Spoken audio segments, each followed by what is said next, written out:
right, good evening, everyone.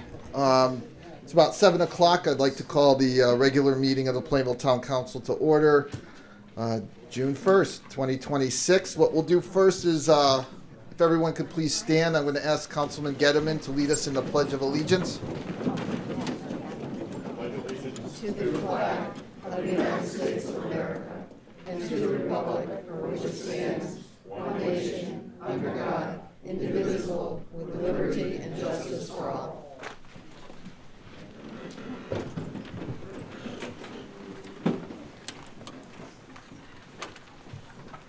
All right, so good evening. We do have some wonderful annual presentations tonight.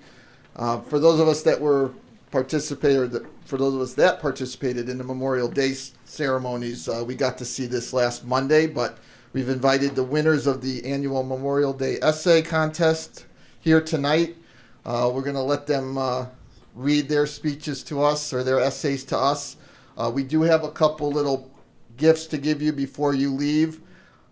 After you're done, we would like to get pictures. I'm looking. There you are. We are probably going to want to get some pictures. I'm sure your family and friends would like some pictures, so don't run away when the last one's done. We're going to need you for a couple minutes after that. So what I'd like to do first, Dave Dudak. Boy, I don't know why I'm left-handed. I should always look to my left, and I keep looking this way, Dave. But I'm going to let Dave Dudak take over from here. Good evening. Hit the button, big button on the bottom there, round button. There you go. Oh, now people are going to hear me. Yes. Good evening. My name is Dave Dudek, and I am a member of the Plainville Memorial Day Parade. Each year, the Plainville Community Schools has an essay contest with the theme, "What does Memorial Day mean to me?" The winners are picked by the teachers from each school, and they did a great job this year, as far as I'm concerned, with the kids that were picked, the young people that were picked. The winners serve as junior grand marshals for the parade and then read their essays at the memorial service afterwards. I would now like to call up each winner to read their essay. When I call your name, please step up to the microphone. Olivia Kasuda, she's grade 5 from Wheeler.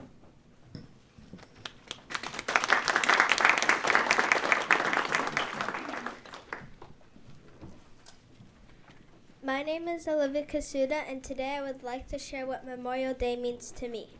Memorial Day is a day in America that we celebrate and remember the soldiers that sacrificed their lives for freedom and harmony.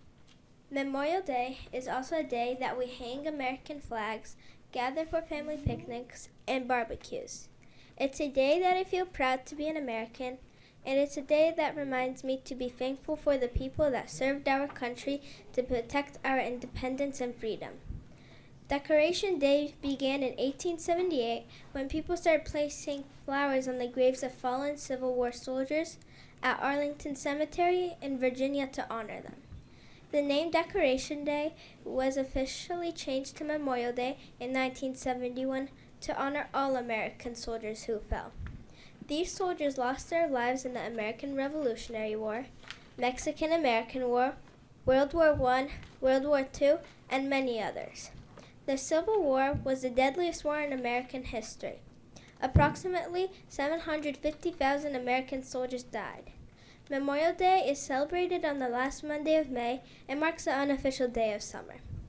As I learn more about Memorial Day, I see how brave people are and sacrifice their lives to put their lives at risk for me and my family's freedom. More than 100,000 U.S. soldiers died in World War I alone. What Memorial Day means to me is I have to feel really appreciative for the soldiers who fought for our freedom and for us to have the best life. To this day, young soldiers go to training to fight for our country, like my brother Patrick, who is now deployed in the Middle East. He enlisted voluntarily after high school and has been serving our country as an Army National Guard soldier for the last 3 years. Memorial Day is not just for picnics, but a very serious holiday to honor our fallen heroes.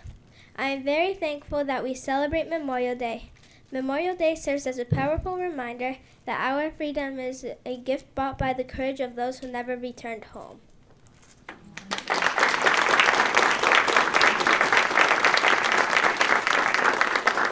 James, that red light on. The microphone on. Yeah. It's, It is, okay.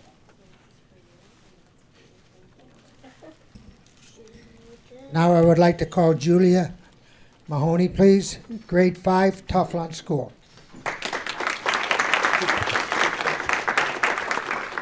Hi, my name is Julia, and this is what Memorial Day means to me. Memorial Day is a day to honor the people that have died in the U.S. military. It means a lot to me.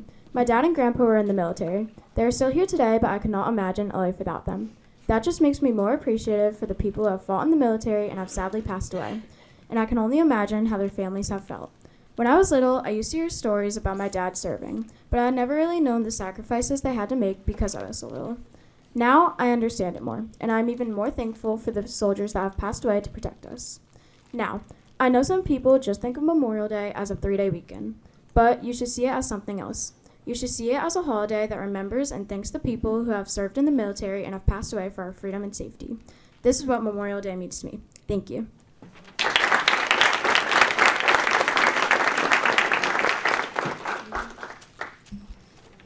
Ivy Nichols, grade 5, Linden School.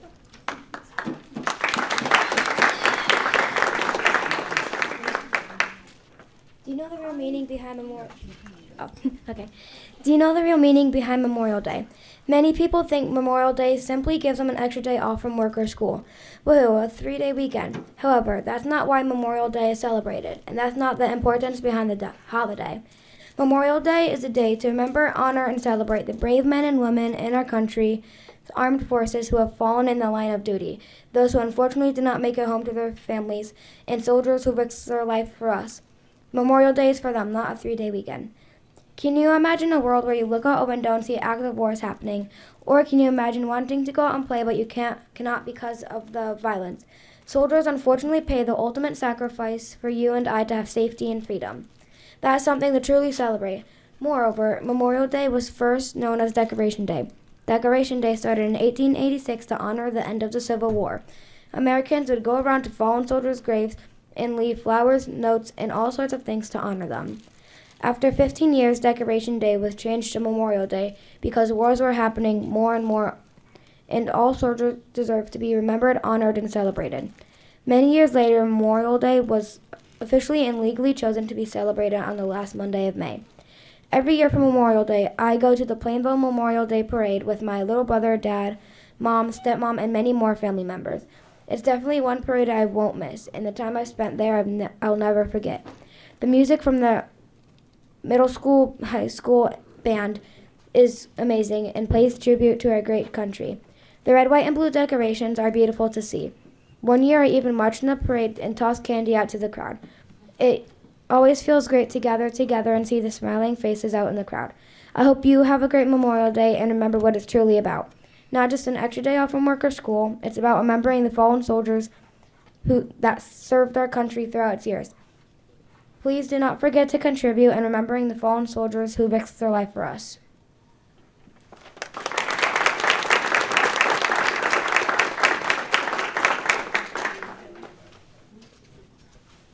From the middle school of Plainville, Ella Buzes, grade 6.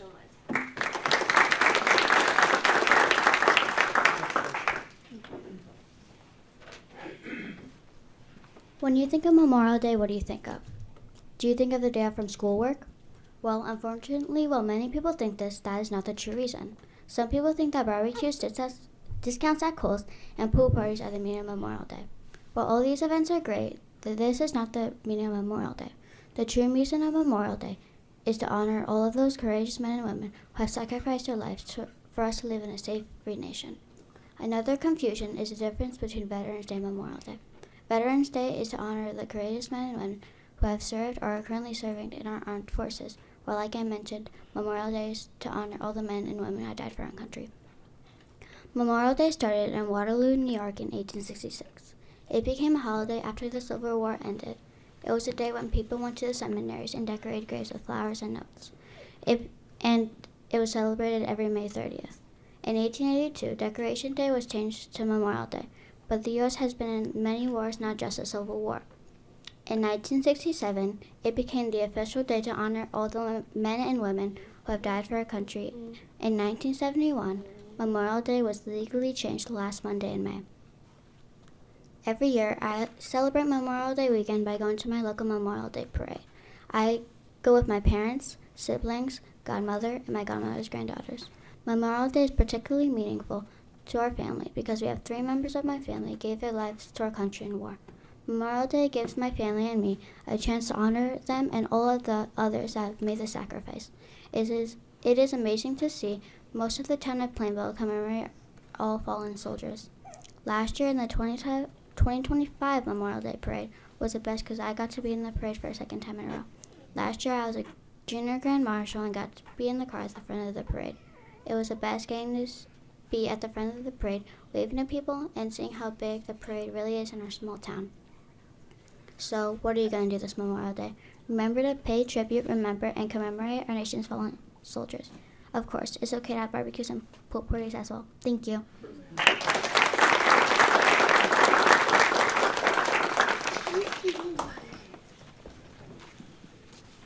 The Plainville High School participant and winner was Madison Glasper, grade 10.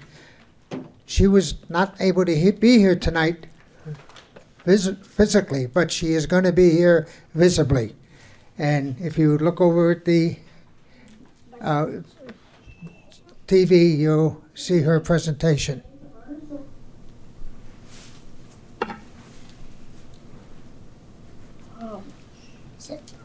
Up there.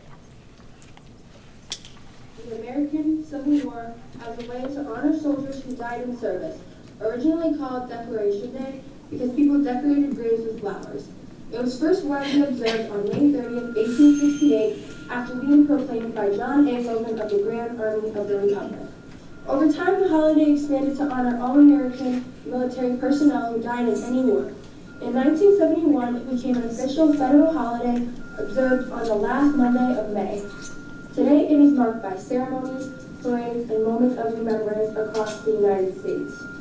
In my family, Memorial Day is a meaningful time to honor those who gave their lives in service to our country. It feels especially personal because my mom serves in the United States Armed Forces and holds the rank of chief.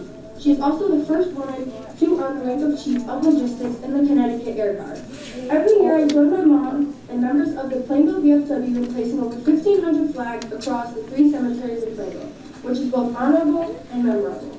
We take time to reflect on the courage of those who never made it home and families who carry on without them.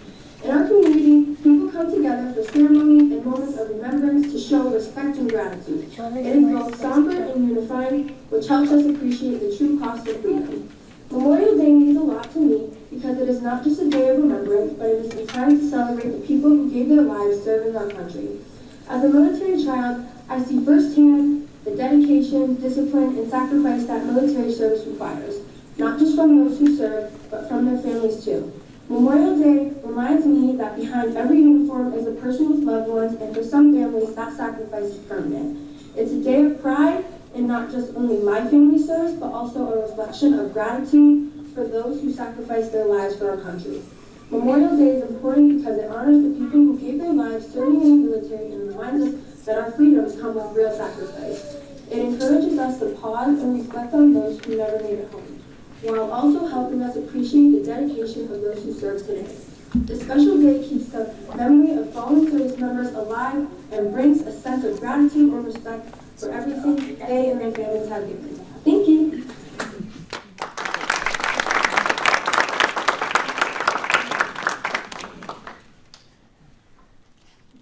The Memorial Day Parade Committee and myself would like to thank everyone who participated and watched the parade despite the drizzle we had this year. We were thrown a few curveballs, and this year, but with the help of numerous individuals and departments in the town and the parade, and the service was a success. The police department, the fire department, roadways, B&G, building and grounds, town manager Executive Assistant Lisa Materan, Coordinator with the military participants, the Administrative Assistant, the Superintendent, to the Superintendent Sumagov for coordinating the essay contest. Sarah Tomchek, Social Media and Advertising Town Manager Mike Pahos, and Andy Ceroli. We started this the parade about 9 months ago. It takes about 9 months to put everything together. It's not something that is done overnight. And the following people were the previous people and the following people were very instrumental in helping us get this parade together. Nancy Atuno, David Underwood, myself. What's your name? Oh. Ben Dietabed, Quinn Christopher, and Dan Hurley. This is truly a community effort that started 144 years ago. We weren't around then, but that's when the parade originally started. And I would like to thank the young people for participating and coming out tonight, and all of the people that joined us, except me, I was sick, on Monday. Thank you very much.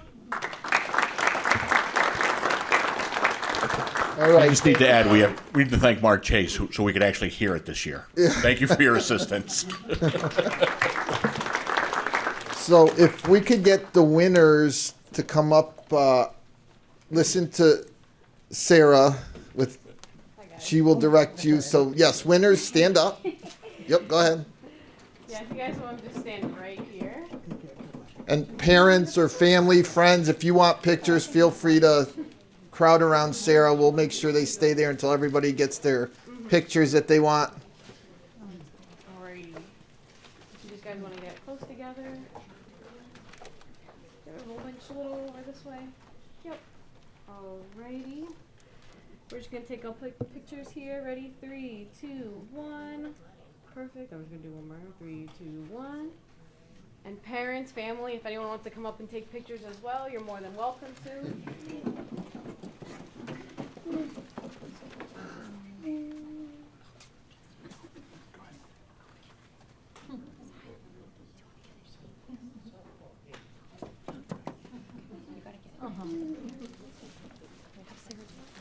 You want me to take the picture? Sure. Yeah. Very good. Ready? 3, 2, 1. Perfect. Thank you. No problem. Ready? All right, congratulations, everyone. Thank you, Mr. Dudak. He already took off. That was quick. At least it's on tape. For those of you that won, congratulations again. You're welcome to stay and see how the town business goes, but we understand you may have homework, seeing it's getting close to the end of the school year. So if you need to leave, that's understandable. We're not offended. You wouldn't be the first people to walk out on us. So thank you again. Congratulations. Have a great summer.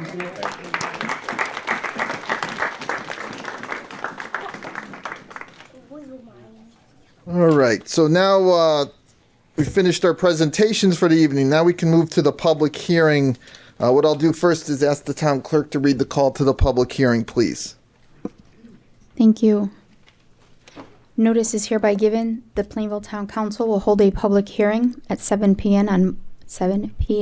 on Monday, June 1st, 2026 in the council chambers of the Municipal Center to hear public comments regarding amendments to the Plan of Conservation and Development as recommended by the Planning and Zoning Commission, dated at Plainville, Connecticut, this 28th day of May, 2026. All right, thank you.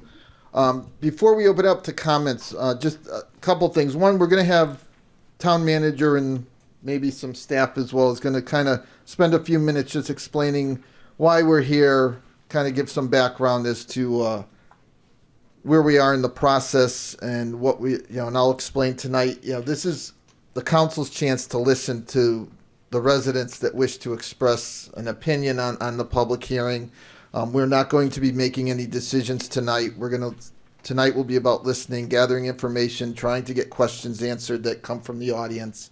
And our anticipation would be we would take this up at our next regular meeting, which will be June 15th. So with that, I'll turn it over to the town manager for some background information. Yes, thank you, Mr. Chairman. As you mentioned earlier, there are handouts here for anyone that wants to take a look at the recommendations. But I would like to call on John Bossy.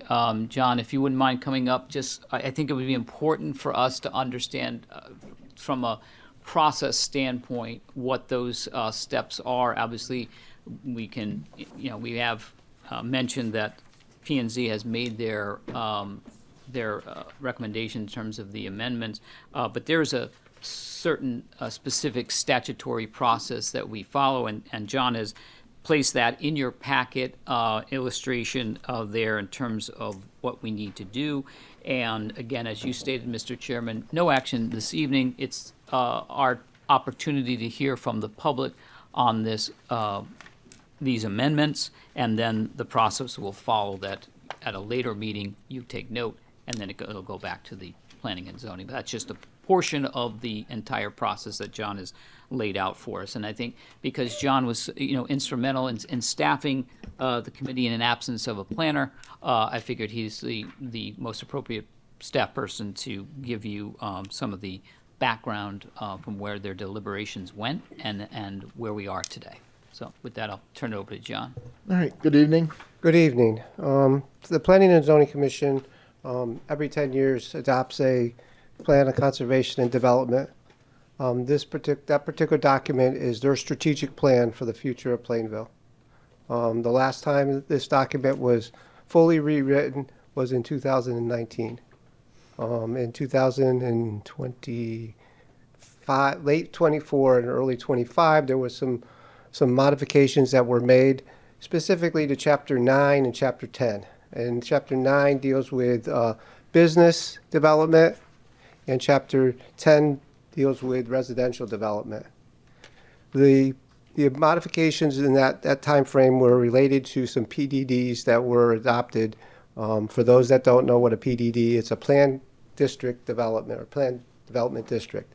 Basically, it's a special zone sets up special rules for certain areas that are proposed by a developer, or in the case of the amendments, it was to incorporate them or to demonstrate that they were interested in putting this PDD in a certain area.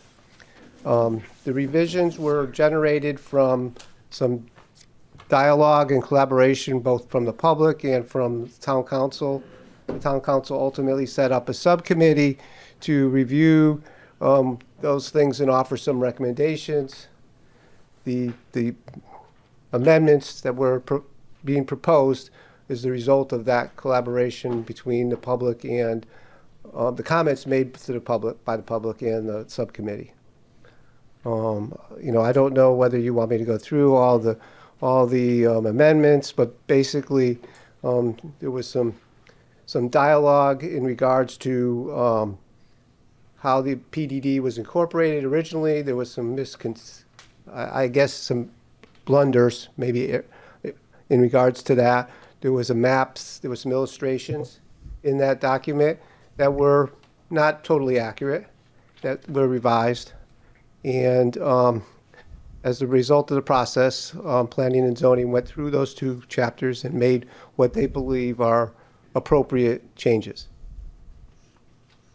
Okay, thank you. Yeah, so I think the bottom line is, after I think the amendments of 2024, early 2025, it was made known to us by the public that there were some changes made that may not necessarily reflect the votes that the council made or the thoughts or what was actually written down for what kind of changes we wanted to make to the POCD. So on that, having been notified, or a question came from the public about some of the things, maps and a couple other pages in the document, we did then start the process we set up a subcommittee to take a look at these inconsistencies, and we've made some administrative changes already. However, some of these amendments that we're going to be talking about tonight needed to go to planning and zoning. They're making their recommendation to the council, which is what we have in front of us tonight.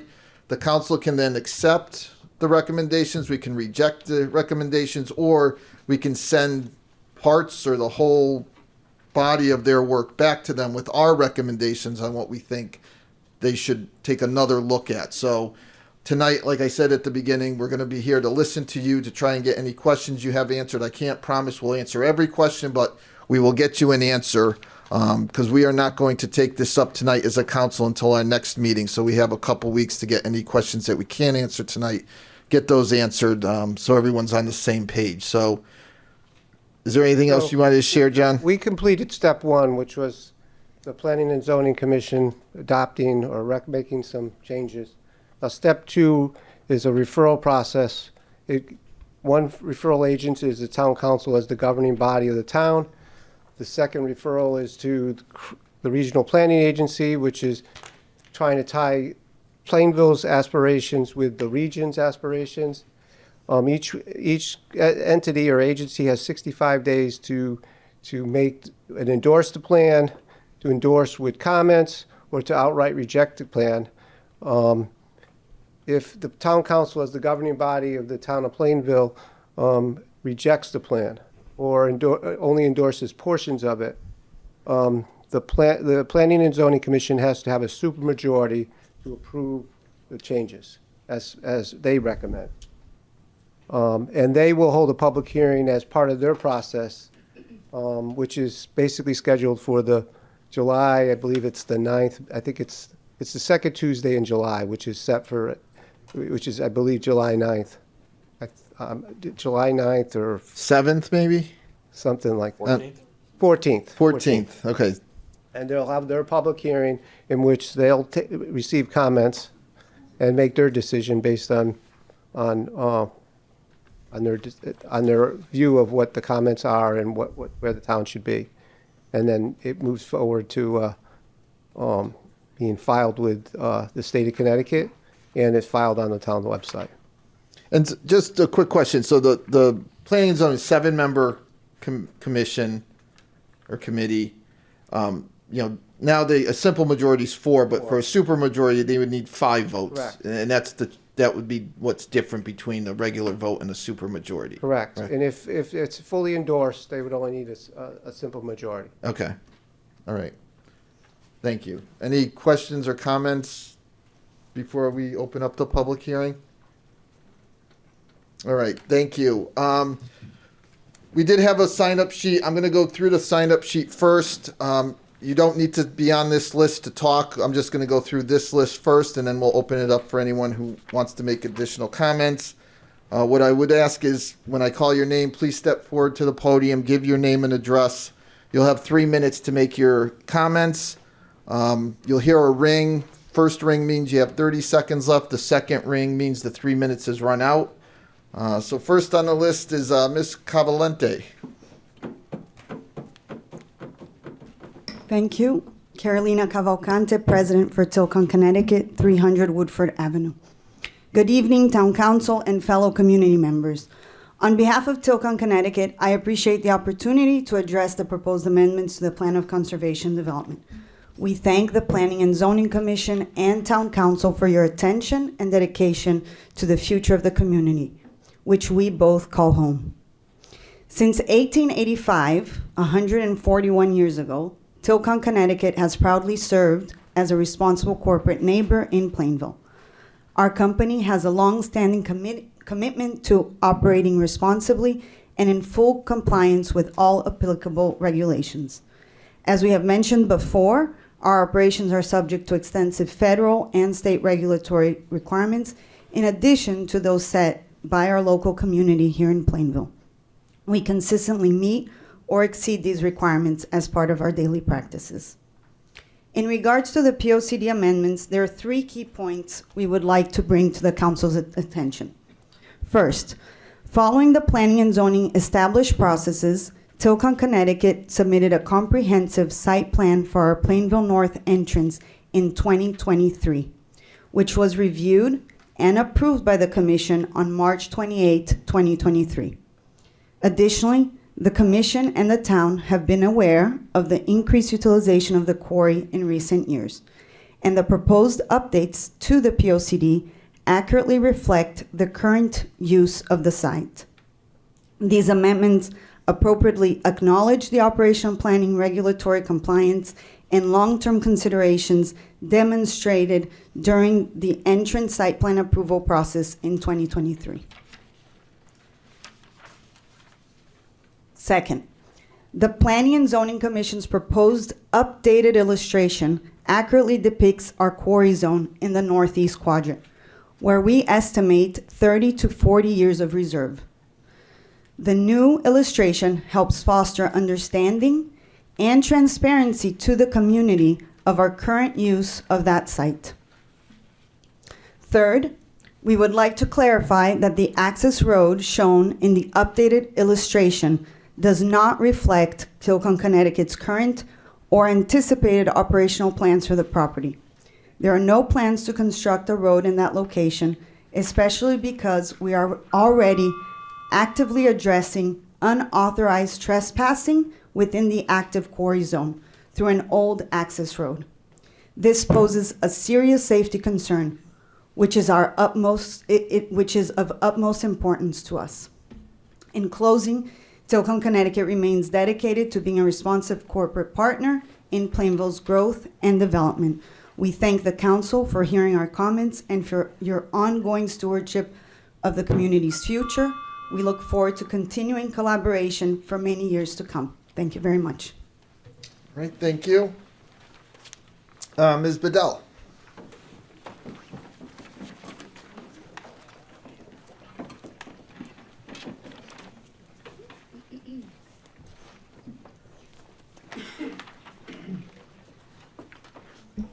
Georgia Bedell, 28 Pequot Road. I just have a few questions regarding the recent POCD amendment. When this process began, we were told these amendments were only intended to correct errors. So why are so many additional changes added?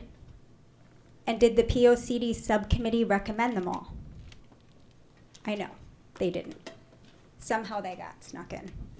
Taxpayers paid professionals to create a 2019 POCD. So why are we making extensive changes now, only to begin the 2029 update process next year? On January 13th, 2026, P&Z Chairwoman Jen asked Mr. Bossy for help because it was a lot of work. Yet on March 24th meeting, when Councilman Thomas suggested additional professional assistance, the chair stated no additional help was needed.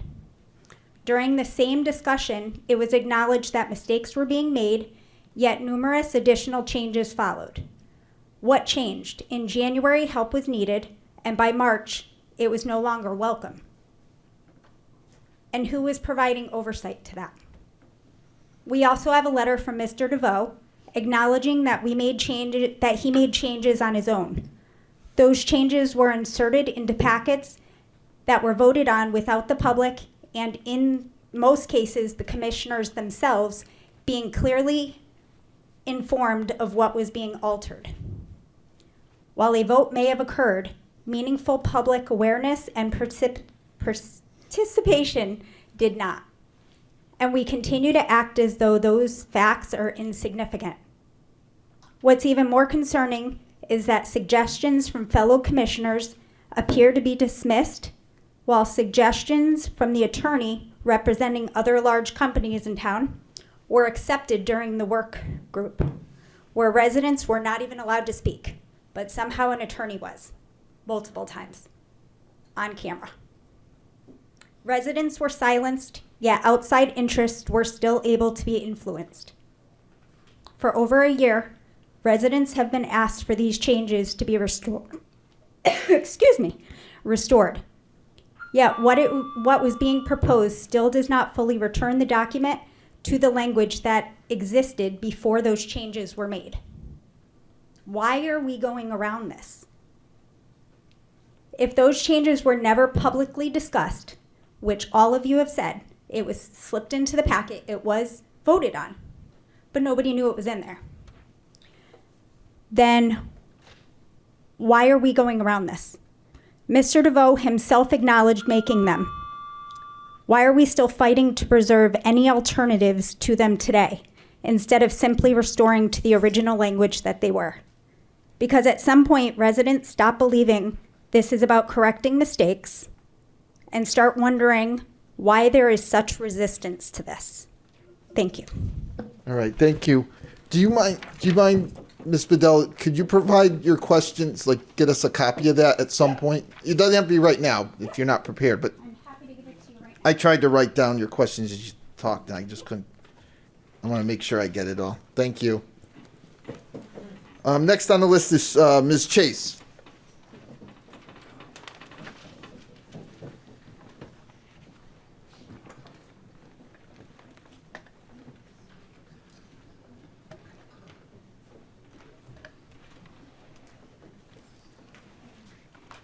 Hi, Sue Chase, 36 Pequot. Hit the button. Yeah, there you Sorry.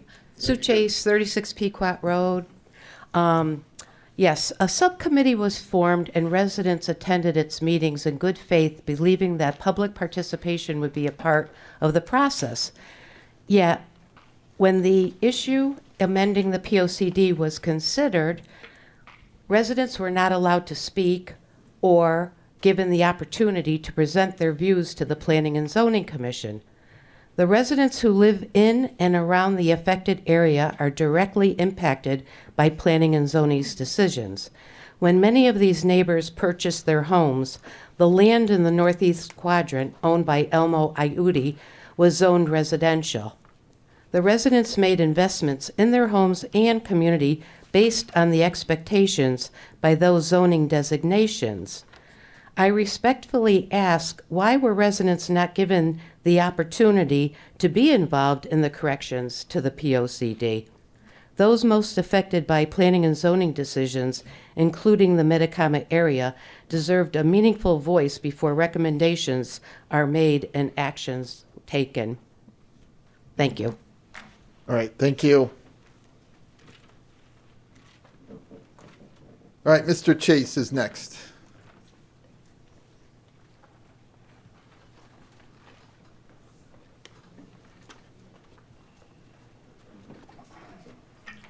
Good evening. Good evening. I'm here tonight to express my concerns regarding the proposed changes to our 2019 POCD. I respectfully request that any necessary revisions be limited to correcting clerical and administrative errors such as numbering, punctuation, formatting, and similar issues. I also ask that the Northeast Quadrant description and related maps be reverted to the language and mapping contained in the original unmodified 2019 POCD, which was reviewed, agreed upon, and approved by the residents of our community.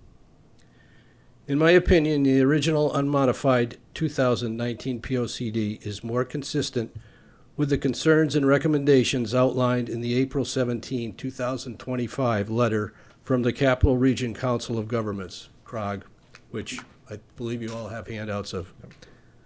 Maintaining the original language and mapping would better reflect both the community consensus that guided the original unmodified 2019 plan and the regional planning considerations identified in that correspondence.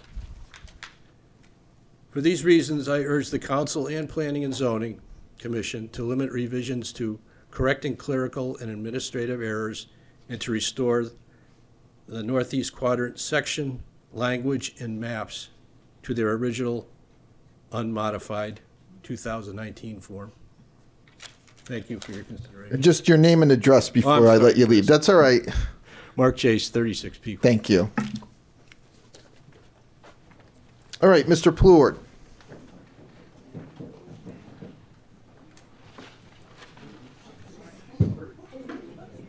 Yeah, everyone be careful. We're not in a rush.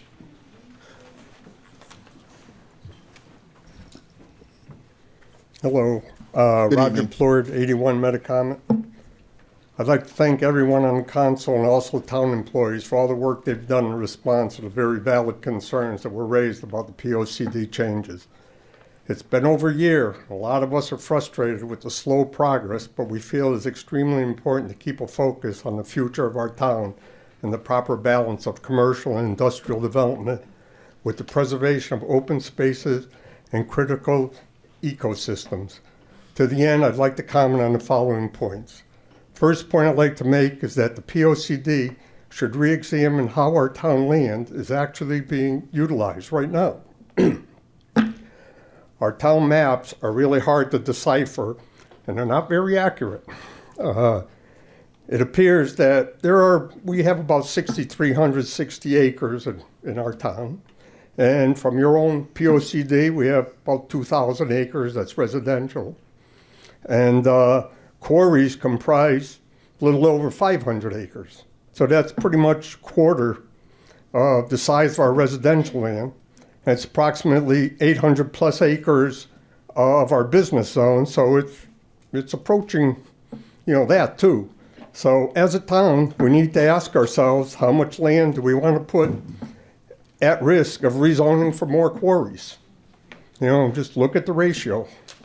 Next thing I'd like to point out is that the Plainville town engineer, John, signed on to the Metacomet Ridge Conservation Compact in 1998. It recognizes the recognition of critical need to protect the natural resource of the Metacomet Ridge.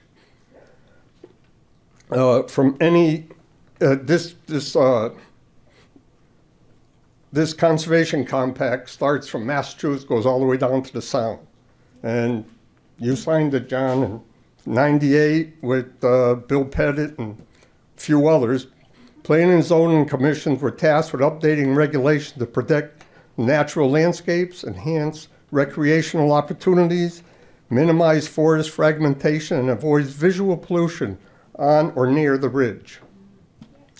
Connecticut ridgeline protections laws provide legal definition of ridge lines and requires a protected setback and buffer zones of at least 150 feet by the state, but the GCS specifically empowers towns to regulate and restrict development and quarrying in those areas of our town.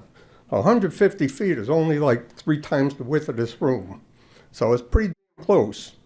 The Ridgeline Protection Overlay Zone is aimed at protecting and preserving the ridge, groundwater discharge function, and visual and historic assets. 100 feet is not very far. It's like talking to your next door neighbor. In light of these prior commitments on the part of our town, I think the language in the proposed POCD revisions need to be strengthened to protect against the inevitable future pressure to chip away at these protections. For example, the POCD changes include the statement, preserve the ridgeline and adjacent areas from development. It's a good start, but we need to define what exactly that means. What is an adjacent area, and how does the aquifer and protected wetlands factor in to that determination? Another example is a statement that quarry will be closed in accordance with zoning regulations. Once again, I think we need to straighten the language to make sure we do not end up with an abandoned, unsightly, unsafe, used-up quarry like many other local towns have.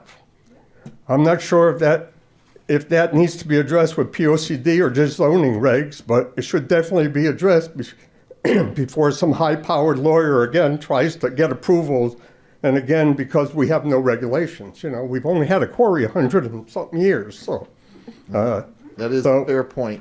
And my only last thing is, can you delay the planning and zoning public hearing to like September when people aren't all gone on vacation? I don't know. I'll find out for you. I don't think we have any control as a council to tell them when they can have. It's certainly something we can. I mean, July, August. No, you guys probably won't. Yeah, it's certainly something we can relay to them, but I don't think the council has any authority to tell them when they can and can't have their public hearings. All right. Thank you. All right. Thank you. Mrs. Giannini.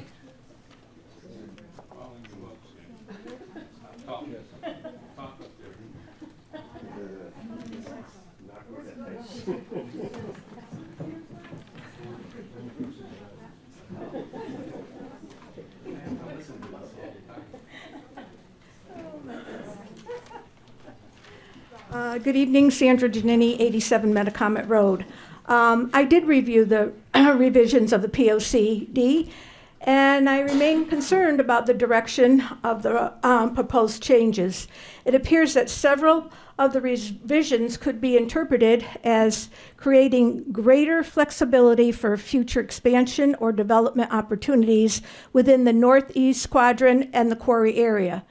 The use of the word considered is used repeatedly throughout the new document, creating vagueness and leaving open the possibility for broad interpretation. Additionally, the revised future use land map is difficult to understand and interpret. In my opinion, the map lacks the clarity necessary for residents to easily identify and escalate the proposed changes and their potential impact. I don't even think Google Map could figure that one out. It's impossible. On October 6th, concerns residents brought to the town council's attention, which we all know, that there were changes made to the PLCD, and you acknowledged it. And we know it was uncovered how these changes were made. That was also brought up tonight. November 17th, the town council stated that restoring the POCD would be a quick fix, and they established the subcommittee. If the council's intention was not to return the POCD to its original form, then why did residents dedicate their time and effort to come out to these meetings and participate in this process? Now, here we are 7 months later, serious concerns remain regarding the latest proposed amendments. The wording in these changes does not reflect the original vision and policy set forth in the 2019 Plainville Plan of Conservation and Development. Based on concerns that continue to arise, it appears these proposed changes need to go back to the drawing board for future review. Additionally, at the January 13th, 2026 Planning and Zoning meeting, the chairwoman stated to the commission, stated the commission did not have a town planner available to provide the expertise guidance and needed for these updates, and requested help. So why are we here tonight? She needed help, she didn't get it, and this all got put together. Holding this public hearing, and you're saying you can't do anything about it at the middle of July, busy vacation time. We've waited all these months to get this put in place. I think you should do better. I don't think that we should have to have a few people come out in July. This is an important document. Although sometimes it's referred to as a piece of paper, and other times when people want to get something passed, it's the Bible. Thank you. Thank you. Mr. Bucci.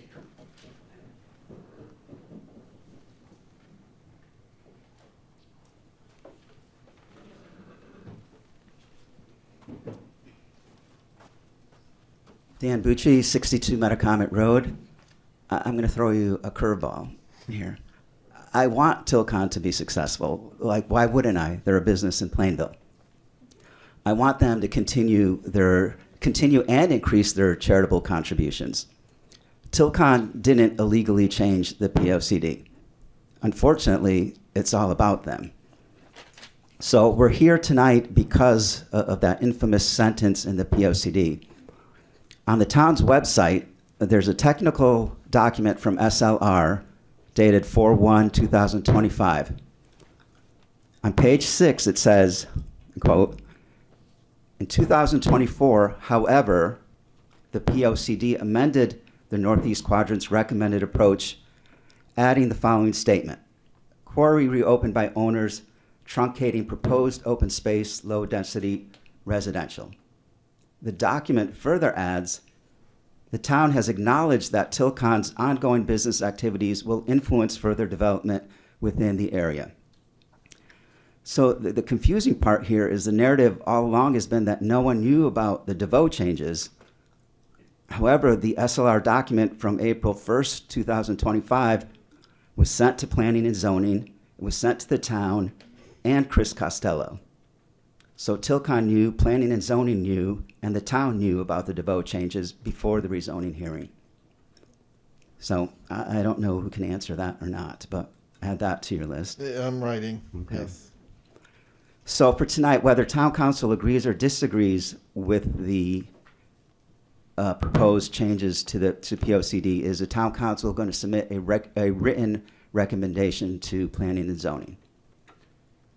I would imagine yes. Okay. My recommendation will be what we decide we put in writing and send back to them, yes. All right. Has the town attorney, I mean, we can't leave him out, right? Has the town attorney ever issued a legal opinion about the POCD? I don't think I've never asked for a legal interpretation from him. He's commented on the POCD, but I don't think it's been any kind of, Okay, maybe an option. All right. Some also from the town's website about process for adoption of the POCD. Planning and zoning drafts updated document in collaboration with board, commissions, updates, and staff input. Is Attorney Galsky a member of any Plainville board or commission? No, not that I know of. Is Attorney Galsky town staff? No. Okay, so as others have mentioned, I don't know why he would be allowed to give input for the POCD. And lastly, is Mr. Bossy spoke tonight, and Chris, you tried to get some clarification. Any section not supported by the town council can be adopted with a 2/3 votes of planning and zoning. So does tonight even matter if planning and zoning can vote it in anyway? I think it matters. Okay. I mean it's, that can be your question can be a bit of a gray area, I imagine. Sure. But I mean, I think the seven of us up here truly want to Agreed. No correct things. Yeah. We do have to work with planning and zoning. In some cases, this is a planning and zoning decision. Right. So it's advisory, but if you say no to everything, or you don't like everything, you like a few things, Jen can maybe strong arm everybody on planning and zoning and say vote for it. I mean, that is one scenario. I tend to be more optimistic than that. Okay. You are so out of line. You are really out of line. It's a question. You are almost every single time. We're saying. No, let's not do the back and forth. And you know what? When he's done, if you want to have a comment, you can have a comment. But I'm gonna just continue. And I don't know. I'm not sure I can give you the answer you want. All I can tell you is that I feel we're taking this seriously. We want to make. You are, yes. There are some issues that were raised that need to be fixed, and I think we're trying to do our best to fix them. And quite honestly, this process has taken a lot longer than I thought it would. But and I've said it before, I'd rather do it correctly than quickly. And, yeah, thank you for all that. And I appreciate your support. I think there is a frustration, which everybody's, I think, is certainly a frustration level. There's nothing wrong with being frustrated. You kind of have earned that based on the last 18 months, quite honestly. But we are trying to fix it. And I would hope planning and zoning is going to listen and is going to understand that we're all trying to do what's right. And we're all going to think that way and not take things personally. By all means, and I'm not being disrespectful or anything like that. I think you're. But it is a possibility that a 2/3 vote from planning and zoning would just make all this not matter. That's the way it works. They would need if we sent back something to them, they would need a 2/3 vote in order to implement whatever they wanted. So yes, that is a scenario that can happen. I do think though that our job is to communicate clearly with them, and hopefully if they have questions, they come back to us, and it's something that we can work collaboratively on. And, not be adversaries in this, and that's that's the best I think I can answer right now. Thank you. But thank you. Did you Councilwoman Tack, did you want to say anything? Okay. Mrs. Bilodeau.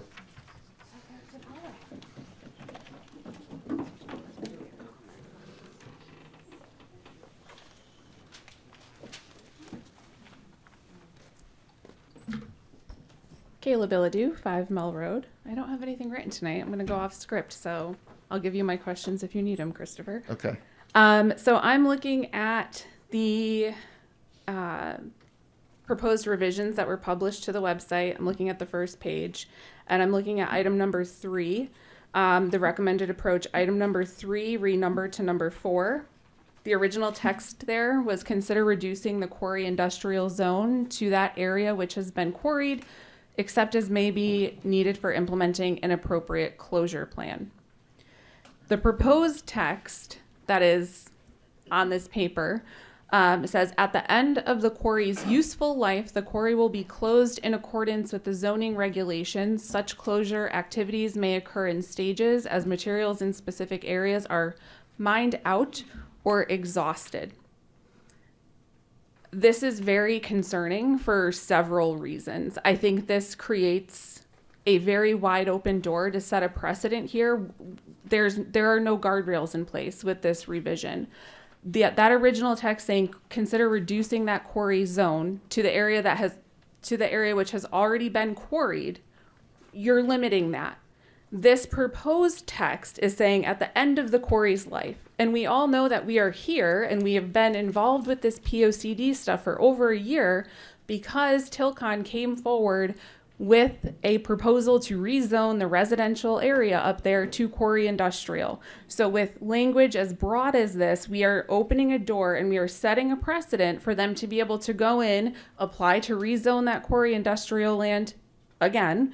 And what are the guardrails? When is the quarry closed? When is the mine exhausted? When they continue developing all that land? I believe you said there's 30 to 40 years left of what's already there. But as we rezone and keep developing up there, what is left? This leaves absolutely zero guardrails. We are destroying that land up there and you do not get that back. That is super concerning. There's a lot of things here that I have questions about. Admittedly, I haven't had a ton of time to look into all of the pages here because as it was mentioned, there are a lot of changes here. I think that the residents who have been involved in this POCD work for over a year, what we have been asking is for those changes that were made in 24-25 to go back to what was there in 2019. This is not that. This is completely new. And so I don't know if this was an attempt at cognitive overload to say like, here, look at all these amendments and figure it out, because we all know we spent a ton of time trying to figure out what was originally in that POCD. A lot of what is here is really opening the door for future development of commercial, quarry, and all of these pages. It's just opening doors for more and more development outside of residential. It's super concerning. And I think it's really ironic in the same breath to say all of this and then on the map, I'm sorry, there's no page numbers here and there's a lot of pages. I think it's on the 54 one. It's like the third page in that packet with the map with like the box next to it. So you have all of these proposed amendments to the amendments, and then your last 4 points are preserve water courses and wetlands, protect the headwaters of the Quinnipiac, preserve the ridgeline of the Metacomet, preserve the Metacomet. How do you do all of that while you're proposing expanding all of this space? I don't know what this was an attempt at, but it wasn't a great one. And I strongly urge council to really look at the language and the wording of what is proposed here and really think about the guardrails that need to be put in place to protect our town and protect what little open space we have left. Thank you. All right. Thank you. Excuse me. I'm sorry about this way I pronounce this last name. Karen Makarowski. Was that really? Yeah.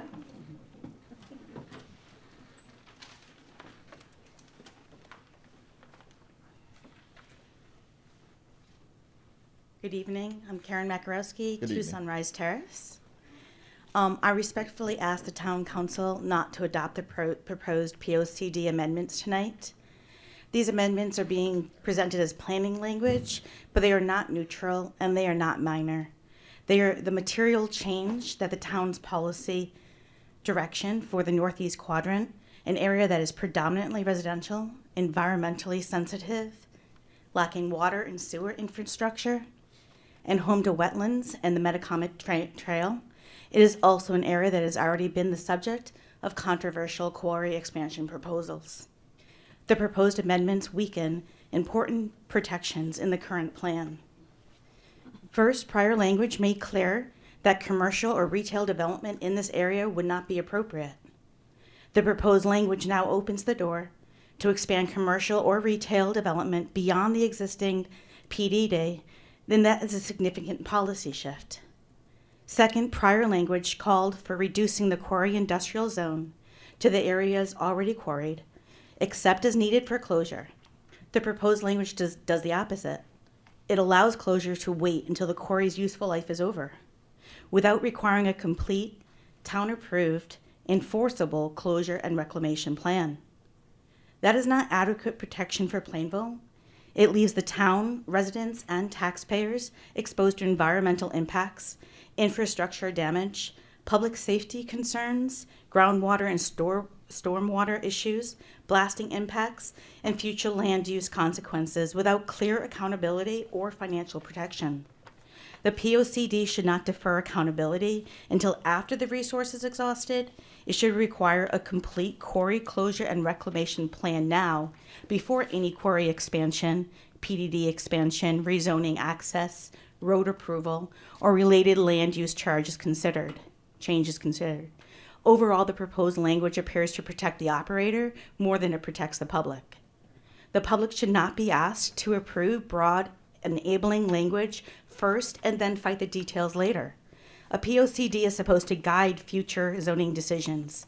If the POCD is amended in this way, future applicants will be able to argue that their proposals are consistent with the town's adopted plan. That shifts the burden onto residents after the policy decision has already been made. The Planning and Zoning Commission should not use a POCD amendment to pre-clear controversial land use changes. If there is a quarry expansion, a PDD expansion, a commercial expansion, or a new access road concept, those issues should be reviewed directly, transparently, and specifically with full public notice and a clear explanation of exactly what parcels and uses are being contemplated. For these reasons, I ask the Council to reject these proposed amendments. At a minimum, the Council should table them until the town provides a clear language that strengthens protection for residents, requires a full quarry closure and reclamation plan, and ensures that any future development proposed receives complete and transparent public review. Thank you. Thank you. All right, Ms. Irving.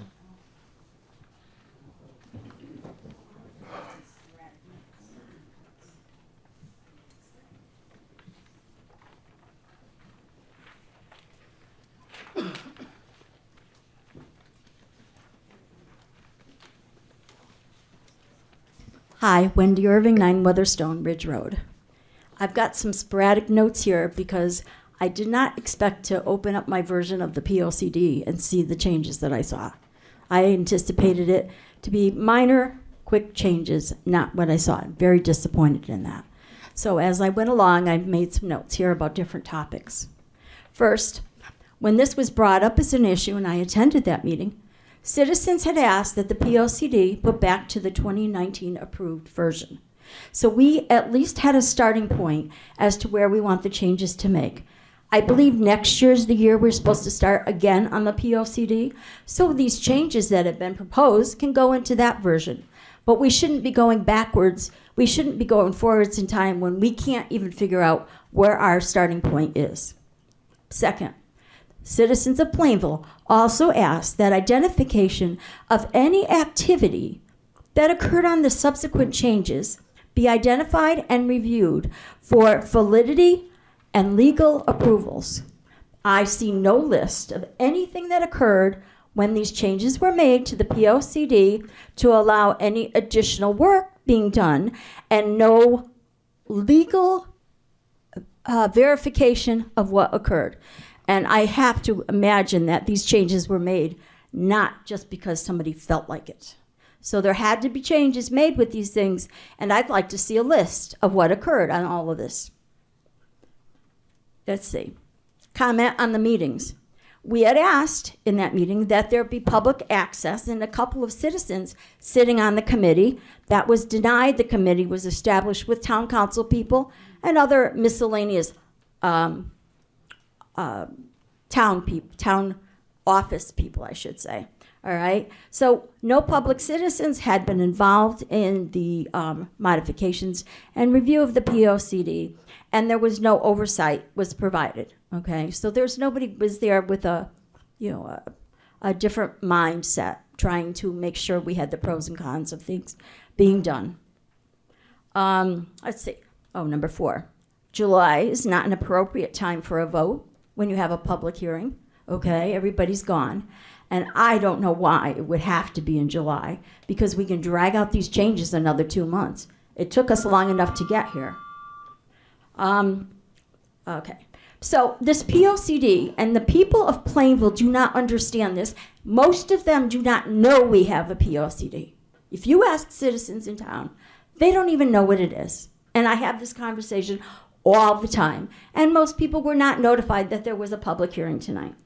Okay? And this is not just a quarry issue with the POCD, because how we're making these changes has a lot to do with whatever is occurring in town, because there's been a lot of construction going on, and it's very sad, and zoning regulations are changing July 1st, and the town will have less control over zoning changes and building within the town of Plainville. So we can put anything we like, little apartment buildings, big apartment buildings on little pieces of property all over town, and we will have less and less control because the changes do not have to go through our planning and zoning committee.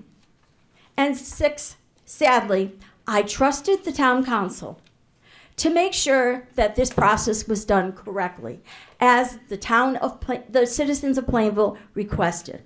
It is disappointing that our council could not follow the commitment made when the issues were raised. And the commitment made was find our starting point again, identify changes that were made to us, see if they were legal changes, and then we could go forward based on what we found.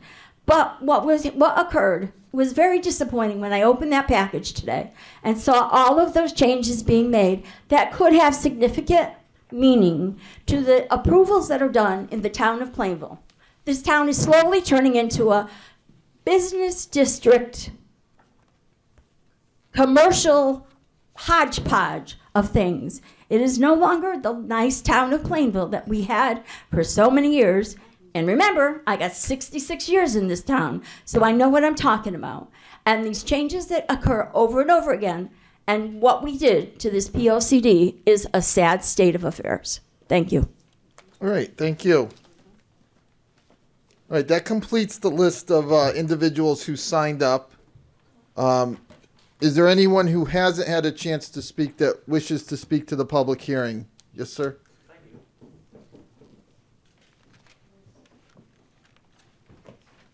I gotta say my name and where I'm from, right? Yes, please.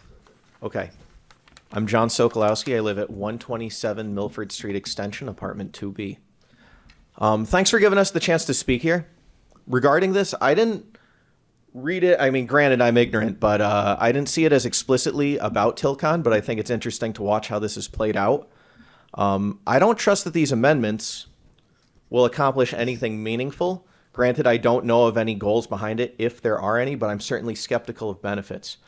The way I understand, there was talk about low-density residential. I do not see that doing anything about affordability for housing in Plainville substantially. It might be controversial. I rely on high-density housing in Plainville. For the record, I'm a public school teacher several years in. I put away 50% of every paycheck. Regardless of that, I know the housing issue is a whole other issue. Secondly, I saw that there's this talk about building commercial space there as well.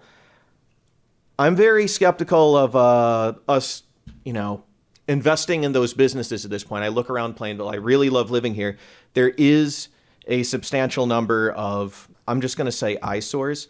I don't think that we can count on businesses to invest back in Plainville. Just look at the McDonald's on Route 10 that closed. That one was doing well, too. Regardless of all that, I don't need to list all those. There is talk about preserving watercourse and wetlands. I think that's really unlikely, but it depends on what you define as preserve. zooming out, it just looks like divide and conquer. You know, I have the Quinnipiac Rivers behind my apartment. You do see, like, I saw an otter back there a few days ago, but there's also, like, disgusting litter. You know, the headwaters of it are not that clean to begin with, and if you think about where it's coming from, it's just not a good place. I think of also the waterways that are by that commercial area by Kohl's and Applebee's and all that. I don't know what's defined as preserving waterways, but I'm extremely skeptical. Lastly, this is what I guess I care about the most. I just see stuff like this as robbing future generations, all the old timers, Gen Xers, myself a millennial. Now I'm telling the stories of the explorations I had in the woods. I don't tell my students about the time I was in Walmart or something like that, or Five Below. It's always, I was out exploring, there was this magical moment out there. And I think that as we see this push for more public land, that's a reaction, I think, to how all that open space where we can loiter is shrinking, right? There's less and less places for people to hang out without spending money. And once something is developed, it stays that way. I know that there's this idea we like to have that once we've developed land, maybe we'll go back, but I just don't see that as realistic. And I think that we can look at neighboring towns, their industrial sectors, and see how that is the case. Lastly, I know a lot of the students I talk to, granted I don't teach in Plainville, they're very cynical about the future based on what they see happening around the state with development and all that. I told my students the idea of, like, you know, you can be the change you want to see in the world, but there's this thought that hope is already gone because everything's being developed. I see that doing this, granted it's unused space, but it's just snuffing out more optimism. Thank you. All right, thank you. Anyone else wish to speak? Yes.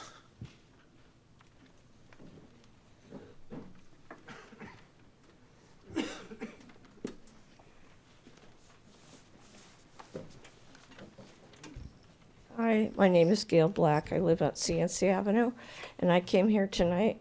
Apparently, I was totally out of it. I thought this was going to be a meeting on for the roads to put the stop ahead signs, and this is kind of the same. That guy said he grew up in a different place. I grew up in North Canaan. It was total woods. Total woods. We spent all day, and there's so many empty buildings. So at least I can say that's much nicer. But please, whatever you do, don't let any asbestos back into these buildings that come in. And if you're looking for an attorney, I worked 30 years with 2 law firms, so I can give you good names. All right, thank you. All right, anyone else that hasn't had a chance to speak that wishes to? Yes, sir.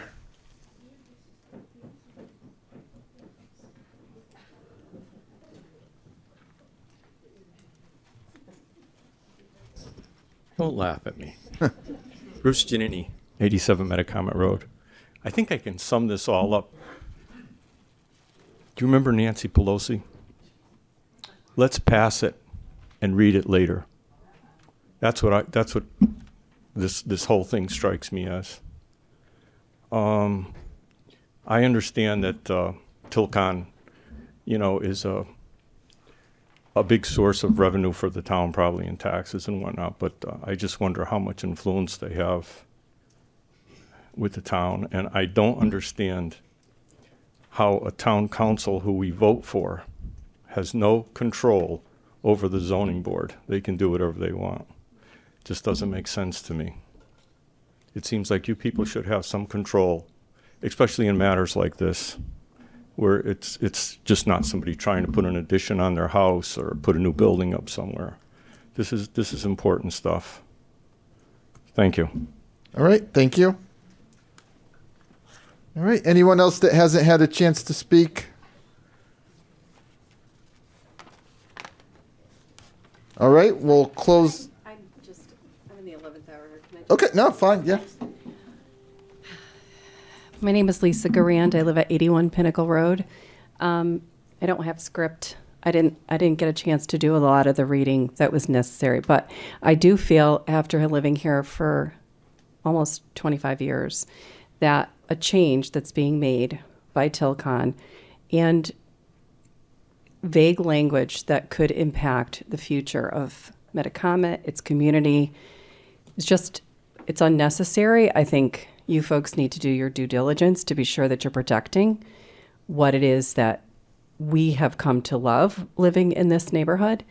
When I tell people I live in Plainville and I live on a hill, there's only one. It's Pinnacle, Metacomet. I've raised my 2 boys here, raised our family here. I spoke when we had a meeting in Plainville. I just feel it's unfortunate. I'll educate myself to be able to speak better about these components, to speak like some of these people here today, that I resonate with information that was shared. But it's a long-term thing. Whatever changes are made to this language, this general language that I agreed with what this lady in the front said, it does have implications for the future, because Tilcon is trying to preserve what it has as an asset. It has land, and it wants the availability of all that land. And it's just unfortunate for them that the land that sits up against closest to the community that would be impacted, it doesn't offer those guardrails like the other person was speaking about. And I think that's unfortunate.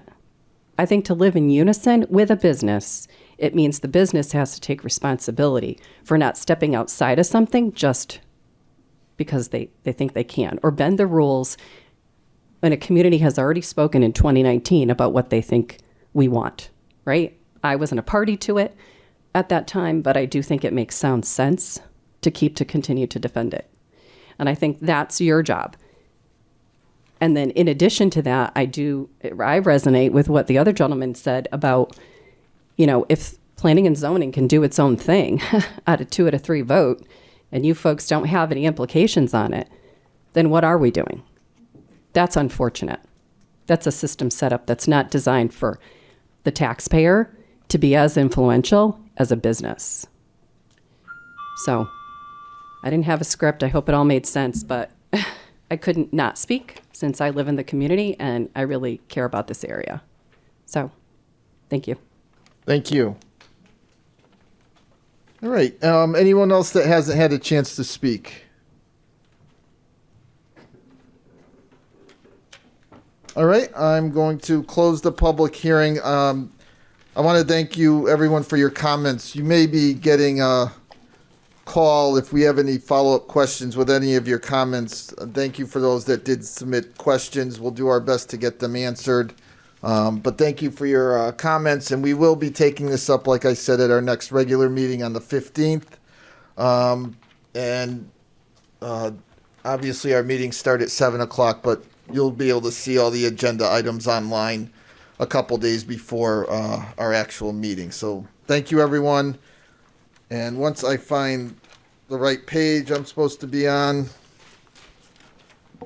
Okay, so we're up to item number 3. Minutes of the previous meeting. Mr. Chair, Yes. motion to approve the minutes of the May 18th, 2026 special and regular meeting. Second. Motion and a second. Any comments, any questions, any changes? All those in favor? Aye. Any opposed? Motion carries. Announcements and reports. Mr. Chair? Yes. Yeah, I attended as liaison the Committee on Aging meeting on May 21st. Just a couple of quick things. Dial a Ride was actually 602 rides given in April. Number of new programs are coming up. They did vote to approve the new hours. That's from Monday through Thursday, 8:30 to 4:30. In other words, opening a little bit earlier, closing a little earlier. And they did receive the grant, for the Healthy Harvest, to begin some vegetable gardening at the senior center. All right. Thank you. Anyone else with an announcement or report? I guess, an announcement and a report. Over the weekend, the Plainville girls flag football team won the Class M state championship. So I just want to send out a congratulations to them. And I think what we'd like to do is see if we can arrange to have them come visit so we can honor them in the correct way. I don't know if June 15th would be too soon, but you have some contacts, right? Still, you can. Thank you. But we'd love to have them come to a council meeting so we can thank them or congratulate them in person. Anybody else? Any other announcements or reports? All right, we can move on now to appointments and resignations. We do have several appointments this evening. Mr. Chair? Yes, go ahead. I'd like to make a motion to appoint William Bulger, 26 Maple Street, to the Municipal Ethics Commission for the term ending 9/6/2027. Also appoint Susan Chase, 36 Pequot Road, to the Municipal Ethics Commission for the term ending 9/6/2027. Appoint Maurizio Costantini, 46 Tyler Farms Road, to the Municipal Ethics Commission for the term ending 9/6/2028. And appoint Taylor Lapira, 159 Broad Street, to the Municipal Ethics Commission for the term ending 9/6/2028. Second. All right, a motion and a second. Any comments or questions? All those in favor? Aye. Any opposed? Motion carries. Any other appointments this evening? All right, we can move now to item 7, report of the town attorney. Good evening. You're on. Thank you, Mr. Chairman. Yes. I do want to make a few comments. The first one is the review of the POCD process and next steps. So while I think everyone is familiar somewhat with the way that this is going to proceed, I'm just going to go over it a little bit just so that we clarify everybody's role in the process. Without going back to the beginning of how we started this, under the statutes, the Planning and Zoning Commission has the authority to review and to make amendments to the POCD when it feels appropriate, and there's a process it goes through. If they don't do it every 10 years, then you have to have a total revamp. But they were allowed to make amendments during that 10-year period. And so when we started this whole thing, just to give you a little background, we did have the concerns with regard to the original amendments that were made, and then the subcommittee ended up doing technical revisions to get the changes that had no authority corrected.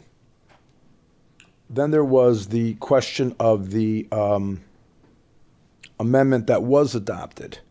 And that's where we are now as to how that was going to be rectified. And so we, as the POCD subcommittee, had gone through and did have meetings and did take a lot of public comment.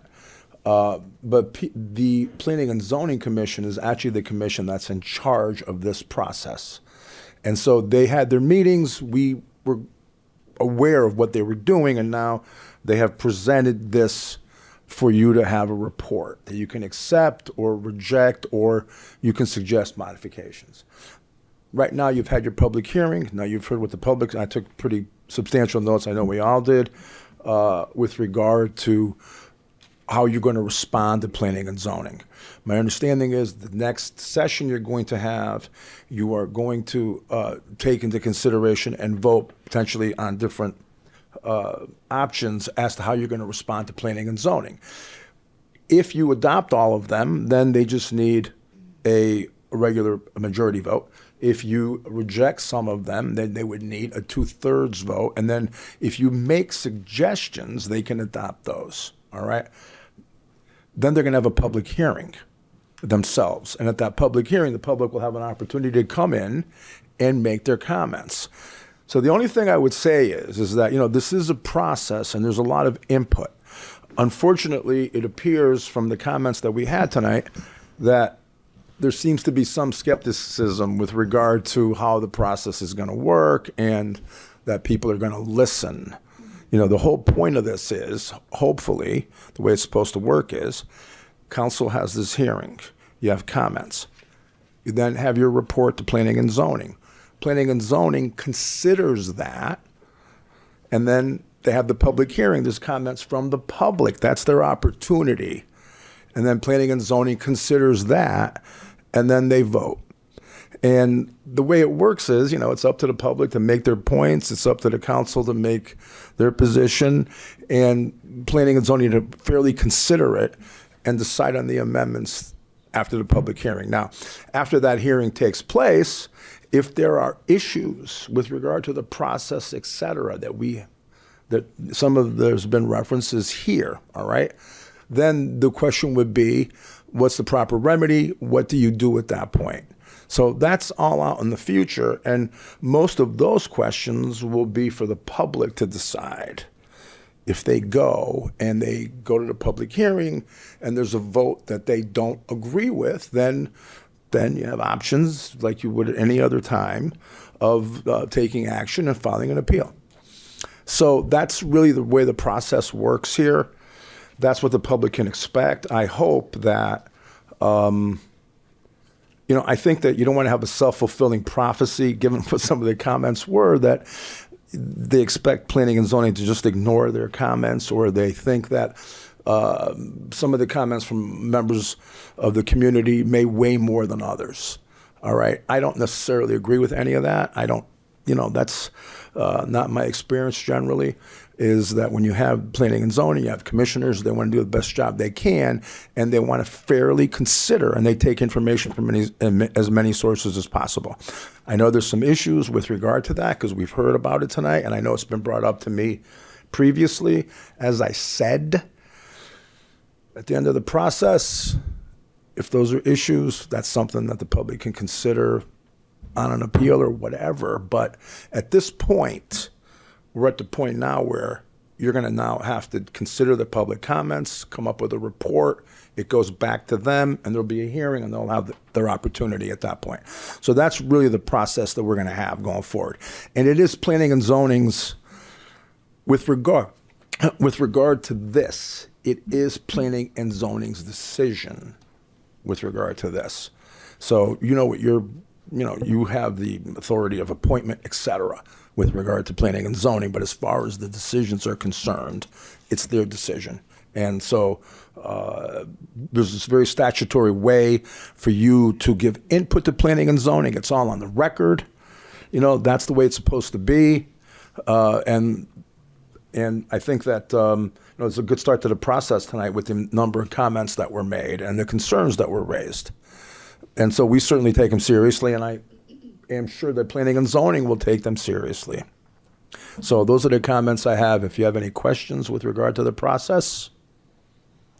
I not so much, I'm not sure it's a process question, but just in relation to our relationship with planning and zoning, I know, through state statute, regulations, that we really have no authority to tell them what to do.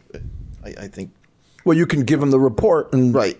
Then they know that they have to have a supermajority. So that's. Are we allowed to interact with them with do we just hand them the report and that's it, or is there any recourse? There's going to be a public hearing. That would be the time. Okay. You can't have ex parte communications. Correct. Yes. Any communications have to be on the record. Yep. No, and yes, and that was my point is, if I wanted to explain some of the things that in our report, if we do send a report back to them saying we'd like you to reconsider this, this, and this, my recourse to talk to them directly would be the public hearing. Or in the report, we wrote back, we could, have a more detailed draft. That is what I wanted to say. Or just so everything has to be on the record, right? Yep. No, I understand that. Okay. Yeah, or we could discuss that going forward, how you want to present that. If you did have comments that you wanted to make at the public record, we'd have to talk about that. Okay. All right. Any questions or comments? Mr. Chair? Yes. I noticed that, it was submitted already to CROG. Is that correct? I don't know. I'd have to ask Mr. Boston. No. Send this to CROG yet? No, I think so. Look at the date on that. Oh, is that from last It year? did. From last year. Okay. And when does it get submitted to CROG? When, at the very end, or in what part of the process? Right now, because they're going to give us comment, right? Yeah. The referral was both to yourselves and CROG on the same day. So you're both on the same window of 65 days. 65 days, right? We got about July 10th or something. What my question was going to be, following up on that, is if P&Z makes changes after they get our report, do they have to resubmit to CROG? think so. It'd be,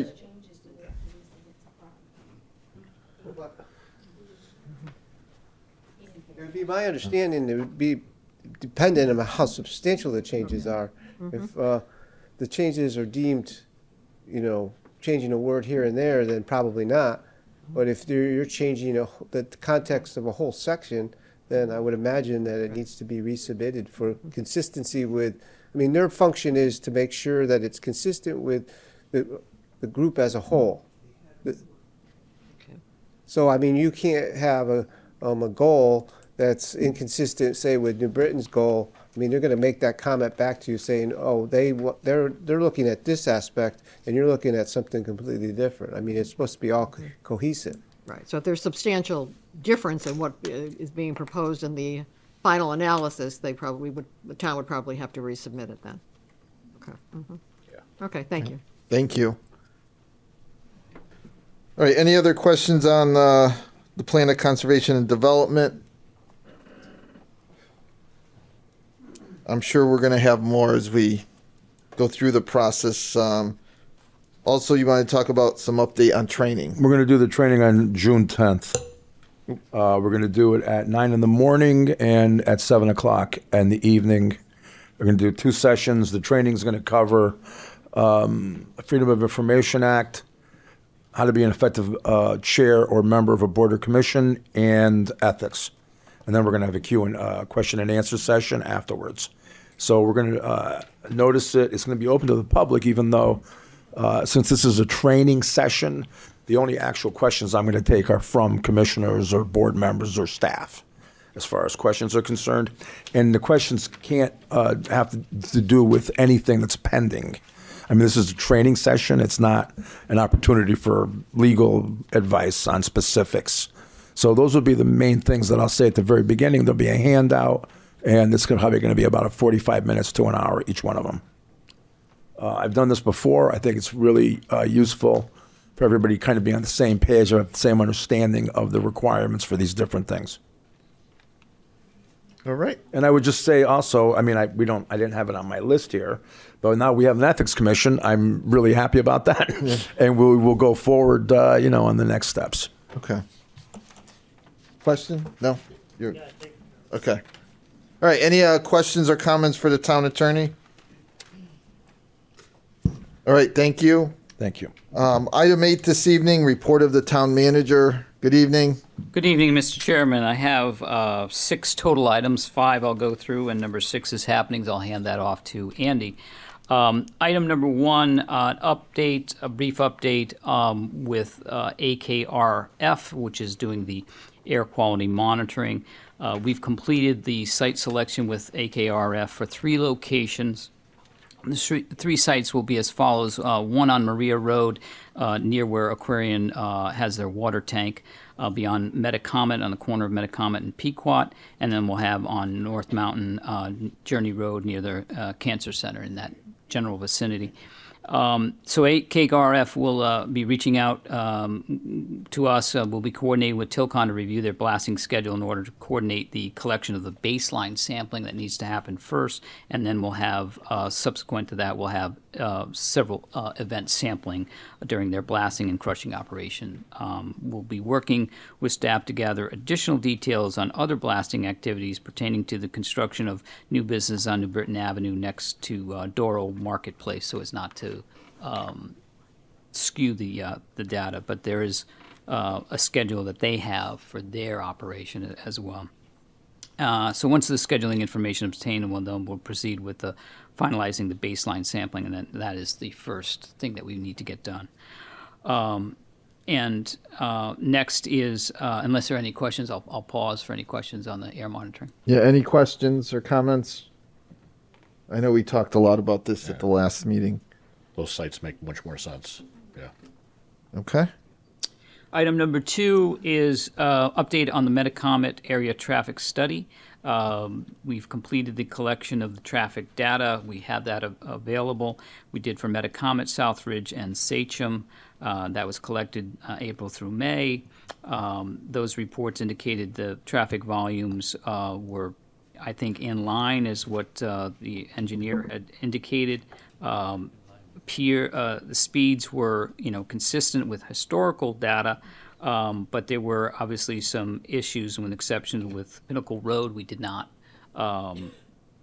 put out monitoring for that. We basically conceded that those speeds going downhill are a problem, and that it all came up as part of the meeting that we had last week on Thursday, May 28th, in which we reviewed that data that we collected with residents. The town engineer, John Bossy, went through the data, answered the technical questions with respect to volume, the type of vehicles, and explanation of the percentiles that we had highlighted in the report.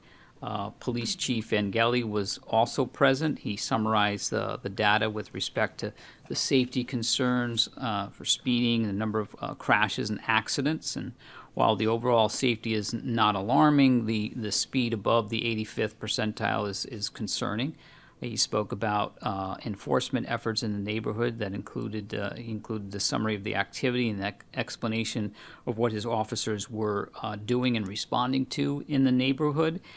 He also mentioned that we'd be coordinating, or at least reaching out to Connecticut DOT for the sequencing. Light sequencing is I think I believe a real issue in terms of New Britain Avenue, and how people are motorists are I guess trying to game the system by trying to beat the light and cutting up through Metacomet through the neighborhood and trying to get back down to Cook Street. So we'll be moving forward with that and trying to reach out to DOT to see if that's a possibility. Then I went through explaining the resources that the town has for traffic calming efforts that included restoring speed bumps on Pequot Road and placing temporary speed bumps on Metacomet Road north of the intersection with Sachem. And then that we have 2 electronic flashing speed signs we can deploy in the Metacomet area as well. The exact locations to be determined. We also covered the issue of sidewalks. We talked about the off-street parking potential near the trailhead off of Metacomet, and also trailhead I think was also mentioned for on New Britain Avenue as well. So that was a lot of information. I know some members of the council were present for that. I thought it was a very good turnout, and we're going to have to continue with those efforts. So I'll pause there for any questions. All right. Any questions or comments? Okay. All right. Move to item number 3, which is the Plainville High School pool repairs. The Plainville Community Schools Facilities Department is seeking authorization to complete necessary upgrades and repairs to the pool at Plainville High School. The project includes numerous repairs that are necessary to maintain the pool in a safe, functional, and code-compliant operating condition. Following a comprehensive review of current market conditions and technical requirements of this project, it has been determined that the Connecticut Custom Aquatics is the only contractor within the state of Connecticut capable of providing the specialized equipment, components, and repair services necessary to complete this work in accordance with the project specification. The work involves highly specialized commercial aquatic systems and VGBA compliant modifications that require expertise in public pool infrastructure and code compliance. Accordingly, this purchase is being requested as a sole source procurement. So Connecticut Custom Aquatics of North Haven, Connecticut has submitted a proposal in the amount of $169,297.50 for the base project scope, including performance and labor material bonds. Funding for this project is available through our bonded funds. They were approved by voters during the June 2025 referendum. There is an item under new business to award bid number 2026-26S, PHS pool repairs to Connecticut Custom Aquatics of North Haven, Connecticut as a sole source in the amount of $169,297.50. I'll pause there for any questions. All right. Any questions or comments? Mr. Chair, Go ahead. I know there's issues with the timing system wiring under deck. Is this the time to address those, or will they be addressed? That's a great question. I'm not sure if Andy has that level of detail, but that it would also be a specialized thing that I would hope that they may have to sub that out. I don't know, but I think we'll circle back and find out if that's. I'll have to Okay. follow up. All right. I know that was an issue. I'm just not sure if that's specifically included in this In project. this one. Okay. Thank you. All right, any other questions or comments? Sorry. Okay, right. item number 4, the water pollution control truck. As part of the fiscal year 2027 capital improvement plan for the water pollution control department, the town council allocated $50,000 for the purchase of a new four-wheel drive truck, a 150 1500 series. WPC has obtained a quote from Gengris Ford LLC totaling $47,304.10 for a 2026 Ford F-150 4x4 regular cab truck built to the town's required specification. There is an item under new business to award bid 2027-01 WPC truck to Gengris Ford LLC of Plainville, Connecticut under the state contract number 24 PSX0110 in the amount of $47,304.10. Any questions? Any comments or questions? All right, number 5. 5 is an easy one. This is the summer schedule. This is something we take up every year for you to set the summer schedule, and this year's recommendation is the same as in previous years. The recommendation is to skip the first Monday for July, August, and September, and hold the meetings for the third Monday of the month. The dates would be July 20th, August 17th, and September 21st. So there's an item under new business to approve the summer schedule. All right, any comments or questions? Okay, then if not, I will go to item 6, happenings, and turn it over to Andy. All right, good evening. Good evening. Thank you very much. The second annual pasta dinner fundraiser to benefit the auxiliary of the VFW, Post 574, will be on Friday, June 5th from 4 p.m. to 7 p.m. at the VFW Post in Plainville. Dinner is open to all and membership is not required. Tickets can be purchased at the VFW Post in town, or you can email PREILLY58@gmail.com. Adult tickets are $12, children ages 7 to 16 are $6, and children under 6 are free. The United Plainville and the Queen Anne Nzinga Center will be hosting the 4th annual Juneteenth celebration on Friday, June 19th. The celebration will take place at Norton Park this year from 11 a.m. to 2 p.m. You could learn more about the history behind Juneteenth and celebrate with residents and local officials. This event is free and will also feature music and performances. The town clerk's office reminds residents that all dogs over 6 months old must be licensed for the 2026-2027 year. Renewals must be completed in person or by mail by June 30th. If a dog's rabies certificate is current, licenses may also be renewed online at www.plainvillect.com. First-time licenses and renewals with expired rabies certificates required updated rabies documentation prior to processing. License fees are $8 for neutered or spayed dogs and $19 for unaltered dogs, and a late fee of $1 per month will be imposed after June 30th. For more information, you can call the town clerk's office at 860-793-0221, extension 7153. And finally, from the Senior Center, and for all information on Senior Center programs, you can call the Senior Center at 860-747-5728, and all programs are free and open to the public unless otherwise indicated. The Saturday Social and Plainville Flute Concert is on Saturday, June 6th from 9 a.m. to 12 p.m. The concert itself starts at 10:30 a.m. The Connecticut Department of Insurance will be having a presentation on Wednesday, June 10th at 2 p.m. This is an opportunity to learn about insurance matters, resources, and online tools. And Grandparents Raising Grandchildren is on Tuesday, June 16th from 10:30 to 11:30 a.m. This is an opportunity to share resources, ideas, struggles, joys, and more with fellow caregivers or grandparents who are caregivers raising their grandchildren, and that is at the senior center. And that's all I have to report on today. All right, thank you. Any questions or comments for the town manager or the assistant town manager? Mr. Chair? Yes. Andy, can you refresh, what was the concert on June 6th, please? Yes, of course. That is the Plainville Flute Concert. It'll be at the senior center.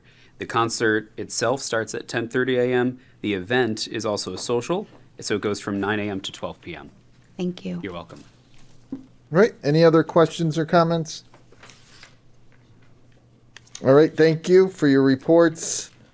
At this point in the meeting, we are on to public comment. Anyone who wishes to address the council may do so. Please step forward to the podium, name and address.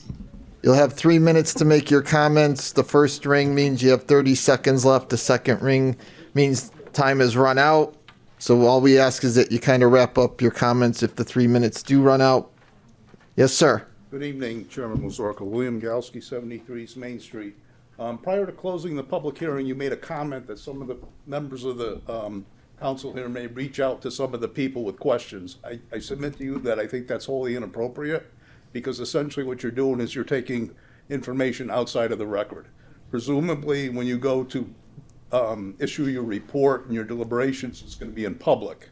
So I would suggest either one of two things. Either if you have questions of other people, I think you could invite them to come and ask and have their questions answered in public, or just continue your public hearing. But I don't think you should be making calls outside. It just raises a lot of the suspicion that people were talking about here tonight. All right, thank you. All right, anyone else wish to address the council this evening? Yes.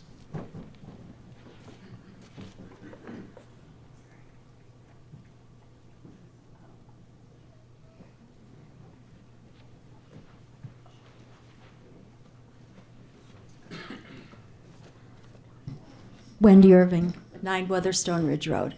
The comment that he just made about not reaching out to people, since this is all recorded, there must be a way to get a typed version of all the comments that were made here tonight, so you have them available to you, because everything's recorded. It must be able to be translated somehow into documentation that you can use, so you don't have to. Oh, yeah, no, they are taped, so we can use them, Yeah. to get information, yes. Yeah, so that might be the best way to do that. Thank And you. even going forward, to make sure that comments are published correctly along the way, because a lot of things don't get put into the minutes. And the other comment I had, I was just kind of curious about the training for all of the committee members. You had mentioned that it's available to the public too. Did I understand that correctly? Yes. So how would the public be able to get involved in this? It's going to be a notice. It's June 10th at 9 in the morning, and at 7 o'clock. It's going to be here. And it's the same training at both It's times? the same training at both, so people would have 2 different opportunities to attend if they can't make it, and we're also going to record it. And there's going to be a handout. So I've done this before. I've done this at a couple other towns, and my experience is that the members of the public love the handout, and I hear about it for years afterwards. So I'm still willing to hand it out, and you guys can have it, and I'm more than happy. Now, the only thing is, like I said, is that it's a training, so I'm not going to take questions from the public. This is for training purposes, and so board and commission members, et cetera, that's the purpose of this. Where's the notice going to be? On the website, I believe. We're going to put it on the website, but I'm telling you now, it's going to be the 10th at 9 a.m. and at 7 p.m. Okay. Well, I was just concerned that more than just the people in the room, or maybe get to read the minutes, know about it, because there might be other people interested. That's all. Thank you. Just for clarification, Mr. Chairman, Yes. that meeting will be at the Chase Auditorium in the library. Oh, okay. I'm sorry. I thought it was going to be here. Yeah. All right. Even better. All right, so at the Chase Auditorium at the library. I'm sorry, maybe I'm. Yeah.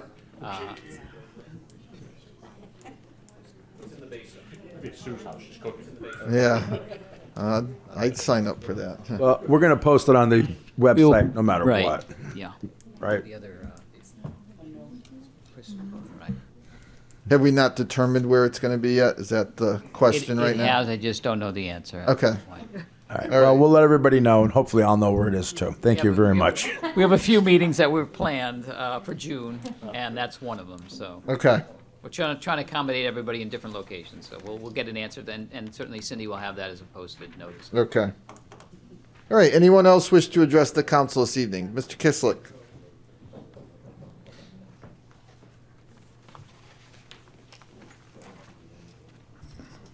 John Kislick, 65 Forestville Avenue. Good evening, Town Council. Good evening. Just so you know, I lived in Plainville since 1956, and I was born quite a bit before that. So I like this town. That's why I come here, and that's why I give my opinion, and I'm interested in this town. First of all, why strange things happen to me a lot. Brian from the solar company happened to sit in front of me and answered questions I had tonight, but I'm going to tell you what they were anyway. I was wondering how much area of the landfill they took, because I heard a rumor that in the future, when they produce so much electricity, they could actually expand without any input from the town. They assured me all that is wrong, and the town wants the excess land for mulching and other stuff you're still using. So We're still using it, yes. Yeah, that was answered. Now, Code of Ethics.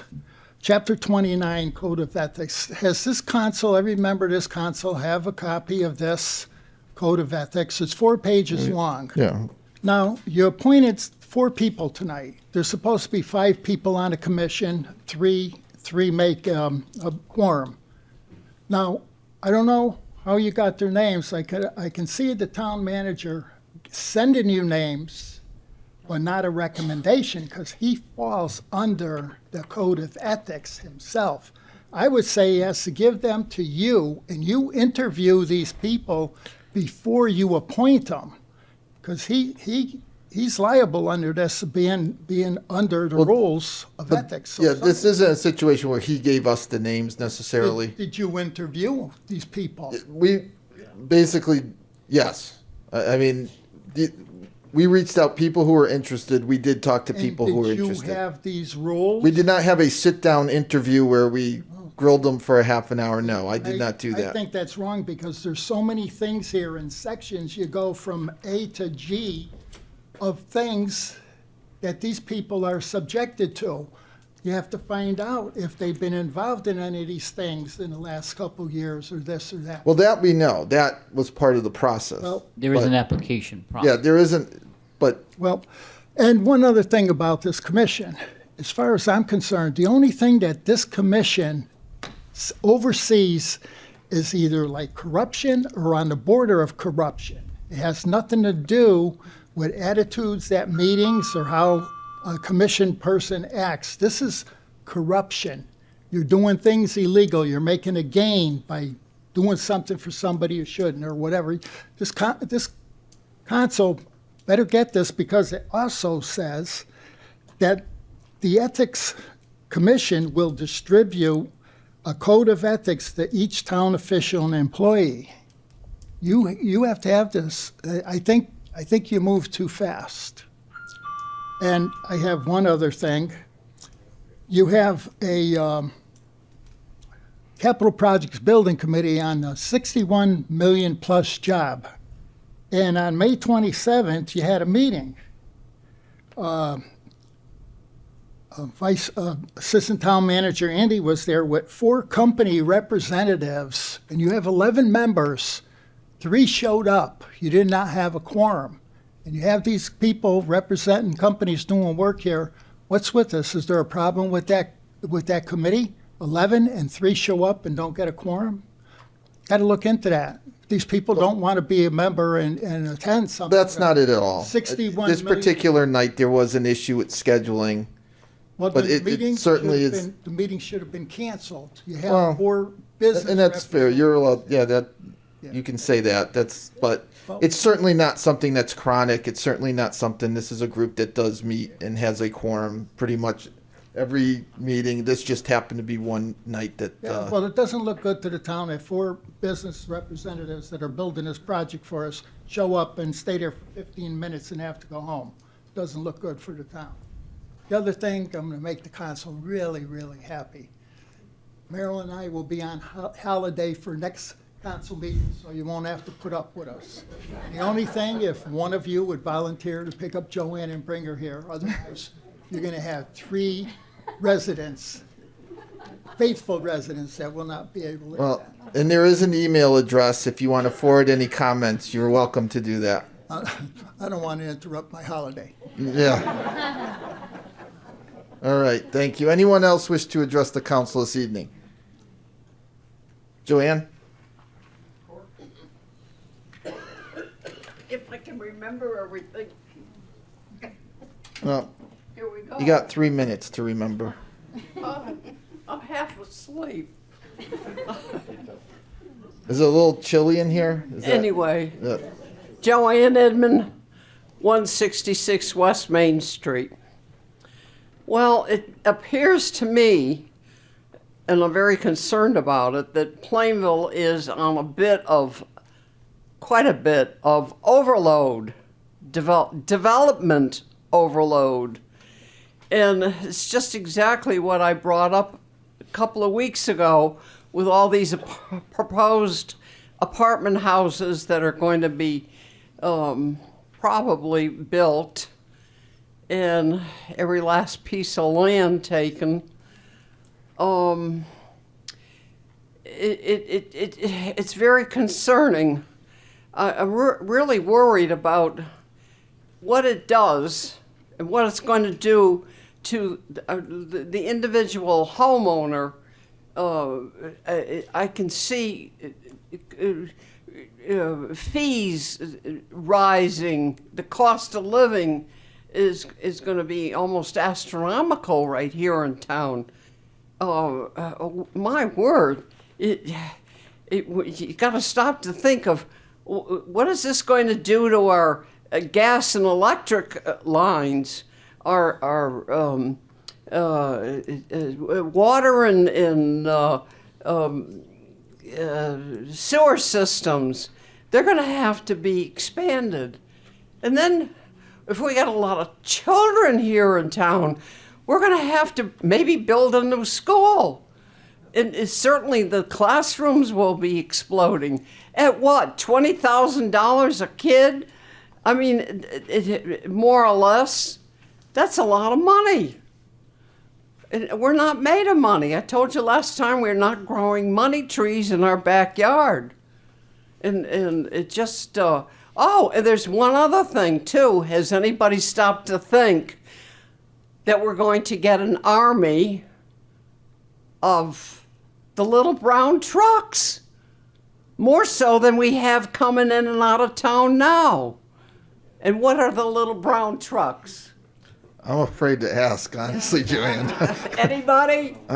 Anybody? I hope Amazon. Yeah, I was going to say, I'm hoping that's what you were talking about. They'll be vying for parking space, doubled, along with the gridlocked traffic. I can just see it, and they're going to be. It's going to be terrible. They'll be crashing into each other. They'll be so hungry for the business. Apartment living can or might, or maybe might, breed slums.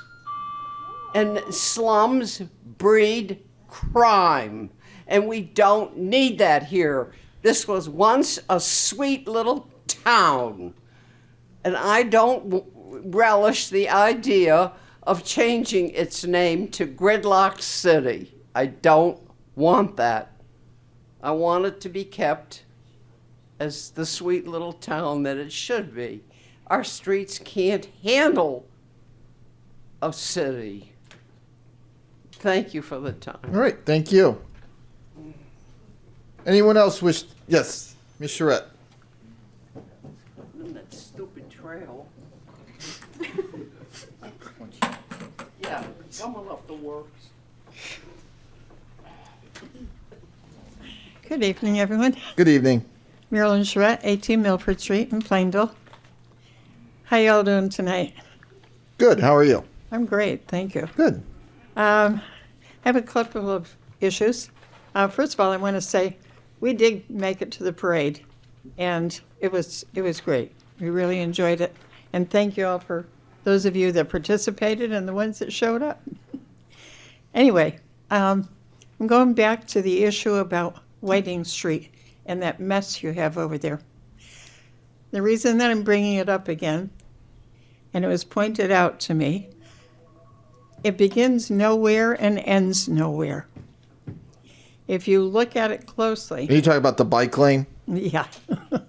The bike lane that it can't go downtown. It can't go up and down Broad Street. It's taking away a lane, and it's also disrupting businesses that otherwise had parking in front, and it's taking business away from them.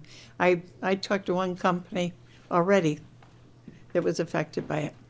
And I really think that they should be eliminated. Okay. Second of all,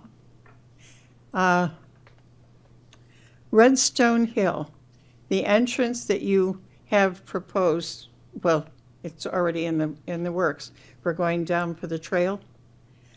At nighttime, are you going to be having a gate at the top of the hill? Because the reason that I'm asking that question, and it was brought up to me, there's several houses that are right on that trail, and there's going to be a parking lot right in their backyard. And, for safety reasons, they were very uncomfortable with the idea that it wasn't going to be maybe gated off at night. I don't know the answer to that. We could check with the state and see what we can get an answer. Okay, good. There was discussion of it, but I don't. Yeah, I know we talked about after hours. Discussion about after Yeah. hours. Potential security after hours, but we'll have to follow up with the state. Okay, sounds good. And then lastly, what I wanted to say, I know the town manager has said that he didn't think that it would be a really significant amount or make any difference to anybody in the community if he gave back the $600 for travel pay. But I believe Well, that's not exactly what he said. well, it's kind of what he implied, okay? Okay, and that's the way you took it. All That's right. fine. Well, It's your you opinion. can let him correct me, okay? But in essence, all I was going to suggest is that $600 might not be much to him, but it would mean a lot to places like Park and Rec or the Animal Control. Okay, thank you for your time. All right, thank you.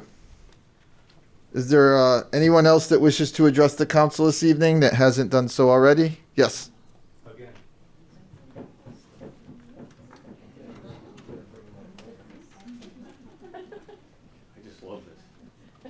I just have a question for our town attorney.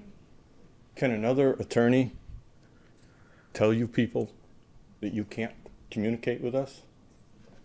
And also, can we imply the same thing so that when you want to communicate with our board, you have to let us know and make it public? I'd love to see every letter and telephone call that you've communicated with the zoning board in our town here. So who are you? Well, let me. Why don't you? Do you mind directing your comments to the council? Well, I want to hear what our attorney has to say. And what was the question again? Well, he told you you could not, when you said you might call some of us, and he got up and said you couldn't do that. Okay. I mean, I think we have freedom of speech in this country. I don't know what Well, I'm certainly, as a private citizen, I'm allowed to talk to people. Well, isn't that what that would be?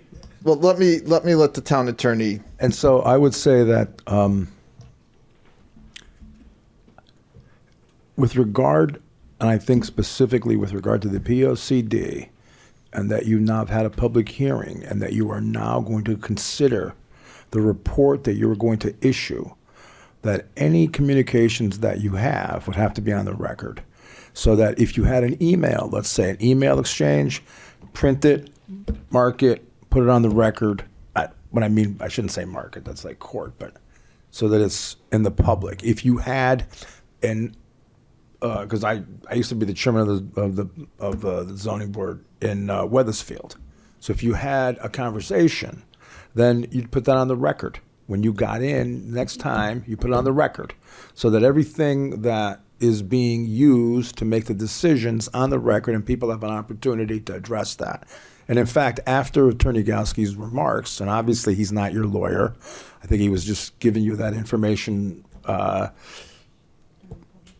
be helpful, I think, I would assume, but after his remarks, I was going to consider making a further remark with regard to that too, because if you have it pending, obviously, and you take information, it's all going to be on the record. So I just want to make that clear. So it's reciprocal as well then, right? I don't know what you mean by reciprocal. Well, I mean, if he has comments about the POCD or something of that nature, he has to document it and it has to be available for us. Right. I'm not going to just limit it to any individual, okay? If the council is considering something, not just the POCD, but anything where they are going to vote and they're taking comments from the public, then everything that they consider should be put on the record. Any emails, like we get emails and they're asked to be on the record. That's the council. In planning and zoning, it's even more important than they do that, because typically when planning and zoning makes decisions, you have potentially appeals. When the council makes decisions that act in a legislative capacity, it's really hard to go to court and say, you shouldn't have done that. But when planning and zoning makes decisions, if they have not followed the procedures because you have applicants and you have property rights, then you have appeals. So when they make decisions, everything's got to be on the record. And the way it's supposed to work is everything's marked so that if there's a court appeal, the court, when it goes up, they know how it was decided. The applicant has the burden of proof, so typically the applicant always has the right to go last. So if the public makes comments and the applicant wants to then rebut that, they always have the right to do that because they're the ones that have to carry the burden. So those are, I've taken your time up, but those are the general rules of how this works. And it is a little bit different between planning and zoning and council because you do have very different roles generally. Council acts in a legislative capacity. Planning and zoning has much more. They have to follow the rules.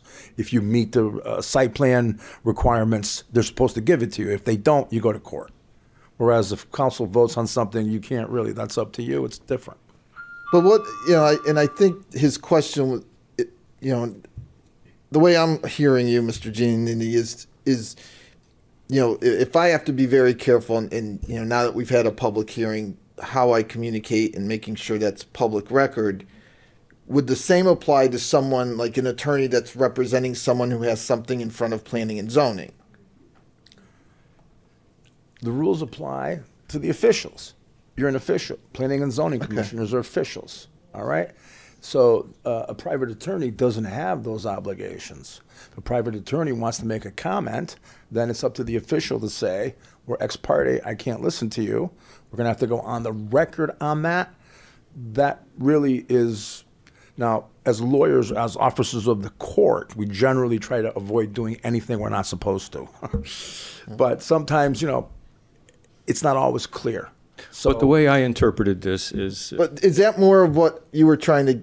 Your question? Well, there's a lot of legal jargon that he just, the way I interpreted it is if you got home and you said, gee, he mentioned something in that meeting, I want to make sure I understood him exactly. And you wanted to call me up and ask me, that's all. It seems like you should be able to do that. And that would be a problem. I'm sorry. That would definitely be a problem. Okay, well then anything that they communicate with our zoning board and our council should be the same as far as I'm concerned. I want to make it clear. Generally, your elected officials, you're going to have a lot of back and forth with members of the public. That's absolutely appropriate. The only time it becomes an issue is if you have something where you're going to vote and make a decision so that everybody knows what the basis of the decision was for the record. So now we've already started the public hearing. We already had it. We've already had comment. Next meeting, you're going to end up considering that and how you're going to vote on that. So if you were to call somebody, or somebody were to call you would be a better example, and you got information, then when any member, not you, I'm not trying to pick on you. No, I understand. Yeah. Any member would then come back and say, we had a conversation, this is what I was told, okay? And then, so then the other people, whoever else is involved, can then respond to that. There's no, you know something and you're gonna think about that, you know it and vote based on that, and nobody knows that you knew that. That's the whole point of this. Okay. So that's only when there's something actually going to be voted on. That's what I'm trying to say. Otherwise, yeah, the members of the public, you're elected. That's what you're supposed to do, is talk to everybody. And would it apply to appointed members, such as a planning and zoning? You know, if they had some business before them, yeah, they can. They should be following the same. They have to. Yeah, absolutely, absolutely. Yes. Okay. Obviously, we took up 2 minutes and 40 seconds of your 3 minutes. But listen, your father used to stick his drumsticks in my back in marching band in high school. So Never. My father was a saint. Anytime you want to call me, you're welcome. Thank you. You can, but you know. All right. Any comments or questions from the council? We had a lot of back and forth there. All right. Well, yes. Oh, yeah.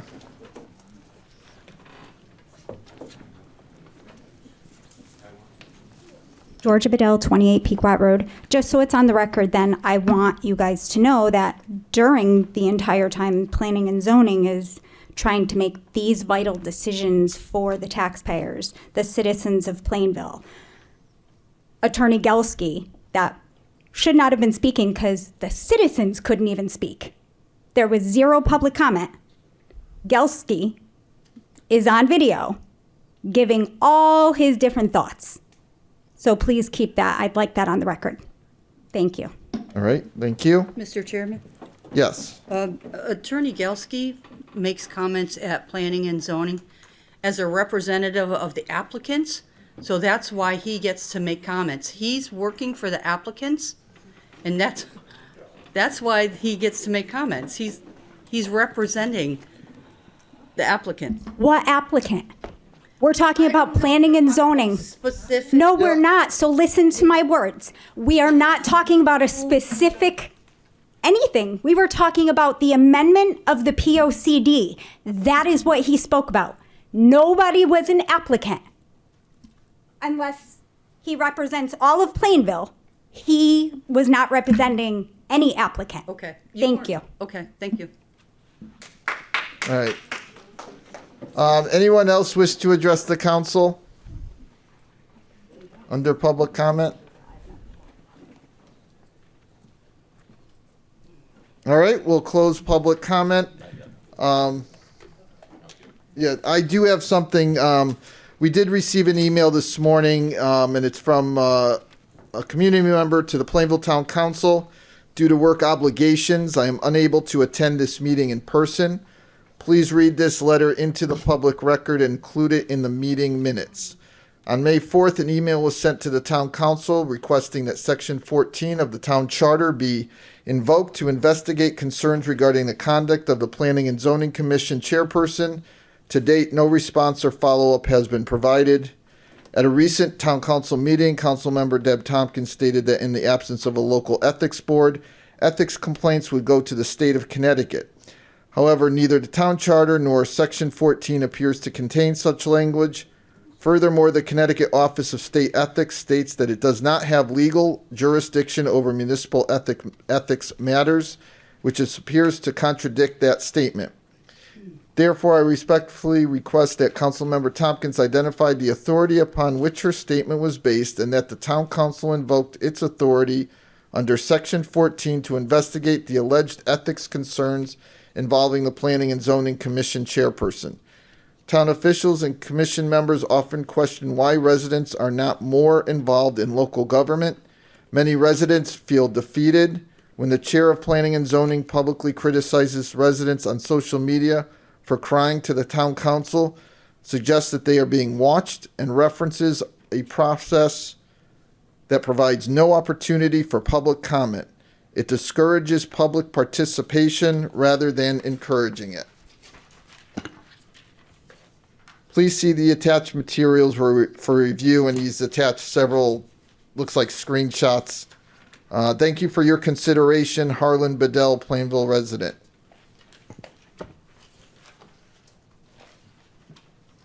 All right, so now we can, we've concluded public comment. We can now move on to old business. Item 1, we are not going to take up tonight, but item 2, is there a motion?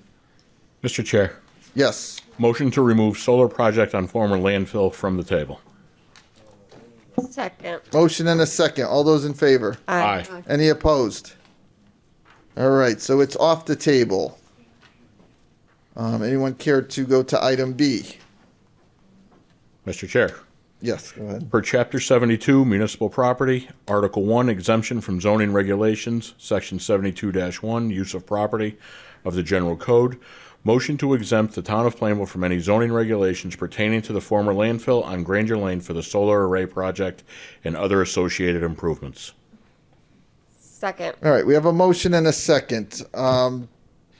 Do we have any comments or questions? I know we had some information from last meeting that we received. Is there any additional comments or questions? Mr. Chairman? Yes. This taking the exemption from planning and zoning, I'm not in favor of approving that. And I think it takes away the right of having public hearings at planning and zoning for this very thing. And I don't think that the $53,000 a year for the next 20 years is enough for the town to have this kind of possible disruption to some of the neighborhoods. So I am not in favor of this solar farm. Thank you. All right, anyone else with any comments or questions? Mr. Chair. Yes, go ahead. And Mr. Paulus was probably going to address this, but I did have a follow-up question regarding if something happened to the company, to Verigy, in the course of our contract, what would be the next steps for? I know at the end of the contract they are required to do the removal, but if something happened to their company, if they became insolvent, during that time, for example, what would our out be, and what would that cleanup look like for the town, and who would incur that cost? Yeah, I'm not sure it depends on the timing, but it would likely be, if it's still, within the first period of 20 years, it'll be likely reassigned or negotiated with another company to take over. But I didn't find it, but I've asked the town attorney to review that language for that specific question that you raised. So the way that the lease is set up now, it specifically addresses the decommissioning issue. And it doesn't actually make the estimate until after 15 years. So after 15 years, then there's going to be an estimate of what it would cost. And then they would have sufficient finances in order to cover that cost, including a letter of credit from a bank, et cetera, so that the money would be there. And we actually negotiated those provisions in great detail with regard to what the town would accept for proper assurances that it would get done. All right. The original provisions allowed them to substitute different types of security, and we changed that to letter of credit, and also having the town have the right to consent to it. So otherwise, so they can't shift their financial responsibilities. But that's 15 years going forward. If something were to happen before then first of all, it's really difficult to answer that in sort of a vacuum of not knowing what the specific circumstances are. Anytime they miss a payment and they don't make the payment after 10 days notice, they're in breach. We can terminate. And so at that point, we then would have all the remedies of terminating an agreement, which I don't know that we would want to do that. I mean, what you're going to have is you're going to have a generating facility that's generating power. And I don't really know how they would go, and it'd basically be bankrupt, not because if they go insolvent, that's bankruptcy. So once you go bankruptcy, people really can't protect against that. Nobody can. That's the whole point of the bankruptcy laws is you go to federal court and you get relief. But I can't see that. I mean, they're going to be generating, and if things happen, they have to have insurance. So they have to have proper insurance or proper limits. All of that is within the agreement. So I think we have as much protection as we can possibly have. There's, it's really difficult to try to insure against all contingencies. When you reach an agreement like this, it's going to go 20 years. So that is really what I can tell you. And I mean, there's really, they're going to have an agreement. They're going to be generating. We're not really looking at the decommission issue until after 15 years. If something happens before then, it's really difficult for me to, to speculate how that would go. You're going to have a facility there. It's generating power. If they don't pay us, we go in, we get a receiver, we take over, we get the payments directly. If there is a catastrophe, they're supposed to have insurance. So I'm just trying to figure out, how do you get to something where there's not going to be any kind of recourse. And I understand what you're saying, but it's almost impossible to insure against everything. It was a question from a citizen. I just want to let you know that it was a question that I was asked, and I wanted to make sure that it got answered on the record. And I wanted to make sure that, and of course I know that you did look at this, but if there was any situation where Plainville would be responsible or have to incur these fees.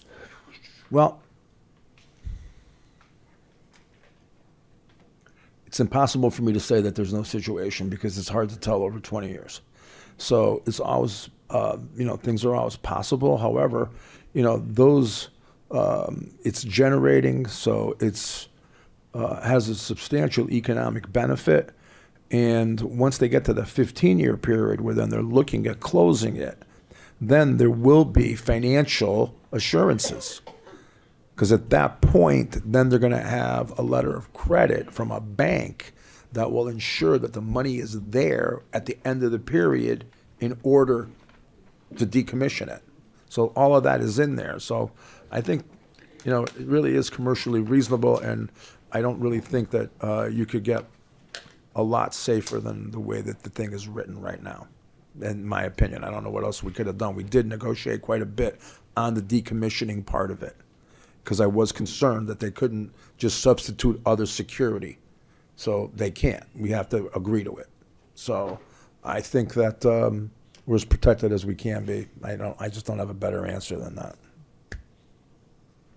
All right. Thank you. All right. Any other comments or questions? All those in favor? Aye. Any opposed? Nay. All right. Item C. Mr. Chair? Yes. Motion to approve the lease amendment agreement and authorize the town manager to execute. Second. All right. We have a motion and a second. Any comments or questions? Mr. Chair? Yes. Go ahead. Just wanted to explain my support for this. I was a little skeptical at the beginning, but certainly our on-site visit to Middletown was invaluable in terms of what it looks like and what it sounds like and doesn't sound like. I think, we've negotiated and renegotiated this agreement several times. I think we've definitely done our due diligence. And I think the provisions for the noise testing, the data collection, required mitigation if necessary, emergency training are thorough.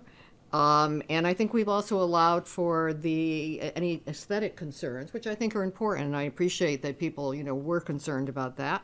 And I have to say, we are getting some money to do that from Verigy, but I certainly would have no objection, within reason, of spending part of the first year's revenue to make sure that we take care of the aesthetics if there are any concerns that crop up. And it is renewable energy, too. It doesn't necessarily come right back to Plainville, but it is renewable energy. Thank you. All right. Anyone else? Mr. Chair? Yes. I'd just like to echo Rosemary's sentiments. I feel the exact same way. I was very skeptical at the beginning, but the company came back at good faith every step of the way and addressed every one of our concerns. And after the visit to Middletown and then going to our landfill, my concerns have been addressed. Okay. Anyone else with a comment or a I question? actually did have a comment. I want to make one other comment that in the lease does say, just for information, that if they do increase their capacity to generate, we get more rent. Okay. It's in the lease. All right, thank you. Anyone else with a comment or a question? Yes. Go ahead. So that's a question that's come up many, many times throughout this process. I asked standing at that Middletown tour that very particular question, and it was advised that this is a land lease, that what they do produce, don't produce, has absolutely zero impact on what we get. It's a $53,000 flat fee. According to the lease provisions, one of the provisions says that if their capacity increases, that we can try to get increased rent. So we can try to get increased rent. So the answer, so this is a big deal, right? Because that was a very specific question and we stood right there. And this is why I need to take out my phone and record when I should trust my gut, because it was a very specific answer. This is we don't get anything from the energy generation. This is a land lease deal. It is, and I believe the reason that was provided to me, and it was actually explained that we should be thankful for the $53K a year, because over time the panels become less effective and productive and will actually get more on the front end than in the long run in the back end. It was quite the contrary to what I'm hearing in this moment. I didn't say that they were going to increase the capacity. What I said was, if they generate more, we could get more rent. I think, if I can interject here, I don't think it has to do with production. It has to do with the size, the acreage. Putting more panels up? Not the number of panels nor the acreage. It has to do with the kilowatts produced. So when you have and Brian is here, if he can provide perhaps more insight on this, it has nothing to do with production as much as it has to do with the size of the solar farm itself. So I think we're talking about Brian, if you don't mind coming up. To So are provide you saying that context there's here. the potential for this to get larger? Because I just need to finish my thought, and I appreciate you being here and sitting through this meeting and many others to be here. But one of the things that I've heard repeatedly tonight is every inch of land is being used up. Right? That we've talked about that, and now it's inconsistent. The $53,000. You said, second. I don't have the language right in front of me, Well, but I know that it says we get substantial generation. You just use words. It sounds like they're making money. Eversource is making money. Everybody's making money. But $53,000 a year, it is revenue, and we need it. We do need revenue in this town. We know that, and I'm not saying that we don't. But it's $53,000 a year for me. The reason I voted no is because it doesn't. I don't know a salary in town that would even cover. So now I'm hearing that we can potentially expand. It's in our lease agreement that we could potentially make this solar farm bigger. I didn't say that. So well, that's what. I'm gonna. Yeah, Ryan, let's let the expert say. But I have concerns, and we've already voted. Yeah, just to clarify, and thank you, Brian Fitzgerald of Vergy. The rental payment is based on the total number of solar panels that get installed on top of the landfill. It's not based on any productivity of the array itself. So just the total number of panels that get installed takes up about 4.3 acres. There's about 3 to 3.5 more acres up there on the landfill cap that are utilized by the Public Works Department for mulching and equipment storage, et cetera, as they're allowed to do so under their post-closure use permit. So the size of the project at this moment in time is effectively fixed. We know we can install that capacity from the interconnection study. We know Connecticut Deep, we can install that capacity up there. It's effectively the same exact capacity that we bid through the RFP. That has stayed unchanged the entire time. And again, the lease is based on the total number of modules that get installed up there. Thank you. You're welcome. Follow up. So to be clear, you can increase, based on our lease agreement, the number of modules up there at some point. No, we cannot increase. No. So what we've done here, there will never be any more panels up there than what has been agreed upon. You will never use any more land than what we have agreed upon up here. That's absolutely correct, unless the town requests additional area up there. The town would have to request that that be done, issue another RFP, come back to us maybe, but the excess area that is outside of the array limits, that 4.3 acres in the lease, that's the town's. That is not ours. We have no right or claim to that. And we could not just say, well, we're here now and we're going to go bigger. That is simply not permitted. It's not our land to begin with. No, it is not. Okay? Mr. Chair, just Yes. perhaps another way of wording it is, there could be no increase under this lease agreement. Correct. Yes. And that's fixed electrically. We cannot make the system any larger based on the contract we have with Eversource. That's all fixed. All right, any other comments or questions? All right, thank you, Brian. All right, all those in favor? Aye. Any opposed? Did we, forgive me, did we not just do that, or are we doing something different? No, well, Okay. well, let Okay, me, I just wanted you to know, make sure. that's a took it good off the point. table. So this was a two-step process. We had to make two decisions tonight. The first, which was the second motion that was made after we took it off the table, was to simply decide whether we wanted to send it through planning and zoning, or did we want the council to be the one to make the decision. So the second motion was simply that the council is choosing its decision or exercising its right to handle this amongst the council and not send it to planning and zoning. And we talked at length about that, part of the reasoning being, it is obviously a town-owned property. There is literally nothing else we can do with the property. With what's up there, we can't turn it into passive recreation. We can't dig holes and put foundations into it. It's simply, this is probably the only thing that we can do.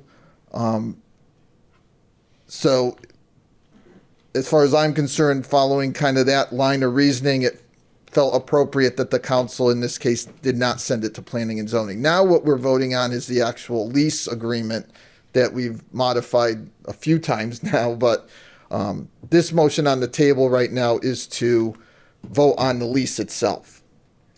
Amen. Now, technically, we've taken the vote.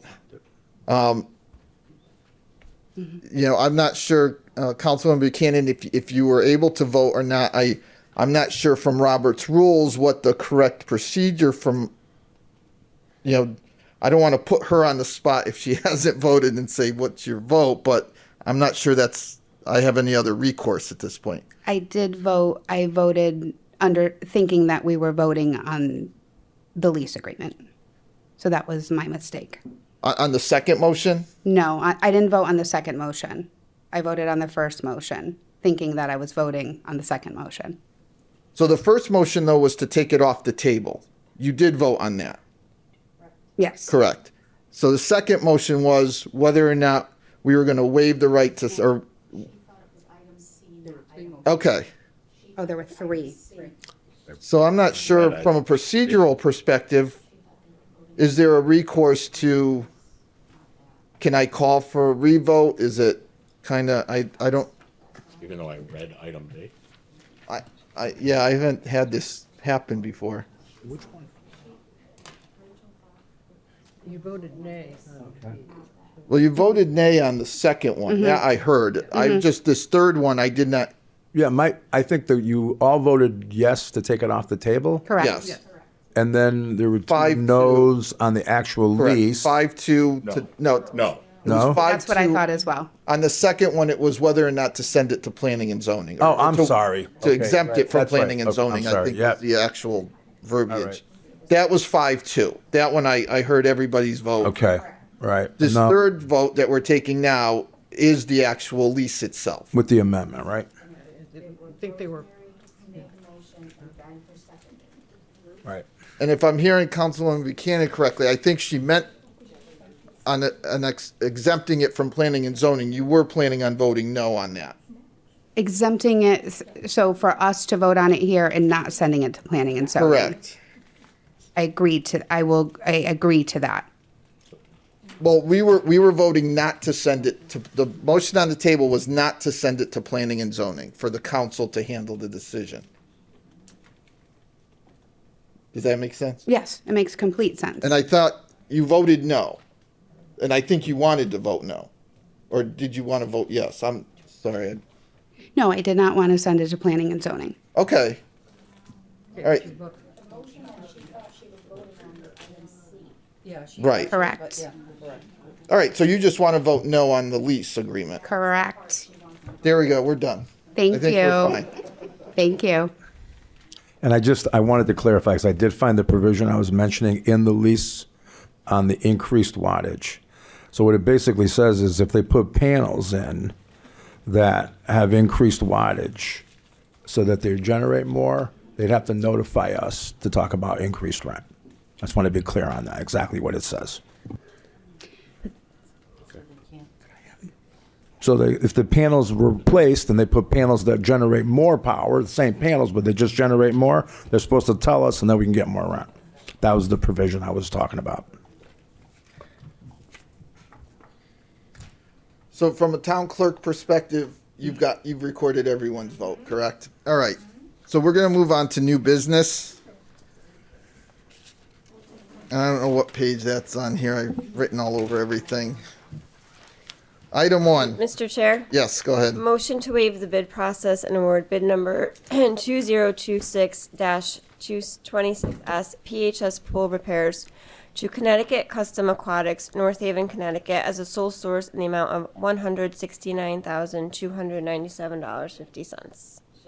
All right, we have a motion and a second. Any comments or questions? All those in favor? Aye. Any opposed? Motion carries. Item number 2. Mr. Chair. Yes, go ahead. Motion to award bid number 2027-01 WPC truck to Gengris Ford LLC, Plainville, Connecticut, under state contract number 24 PSX 0110 in the amount of $47,304.10. Second. All right, we have a motion and a second. Any comments or questions? Mr. Chairman? Yes. Change this written thing where it says with plow. Yeah, the plow is not supposed to be there. Yeah. Yeah. I didn't read plow. Right. Yeah, so this will be without a plow. Nor will it have the ability to plow. Right. Yes. This is no plow. Okay. Any other comments or questions? All those in favor? Aye. Any opposed? Motion carries. Item number 3. Mr. Chairman, Yes, go ahead. motion to set town council regular meeting for July, August, and September as July 20th, 2026, August 17, 2026, and September 21, 2026. Second. Motion and a second. Any comments or questions? All those in favor? Aye. Any opposed? Motion carries. And last, item 4. Go ahead, Quinn. Okay. Motion to approve the tax refunds as listed on the addendum. Second. Motion and a second. Any comments or questions on the tax refunds? All those in favor? Aye. Any opposed? Motion carries. That concludes new business. Item 12, are there any other discussions of interest this evening? Yes, Yes. Mr. Chairman, I wanted to bring to the council attention, the pool at Norton Park has got some maintenance and repair issues as well. I mean, we talked a lot about the high school pool.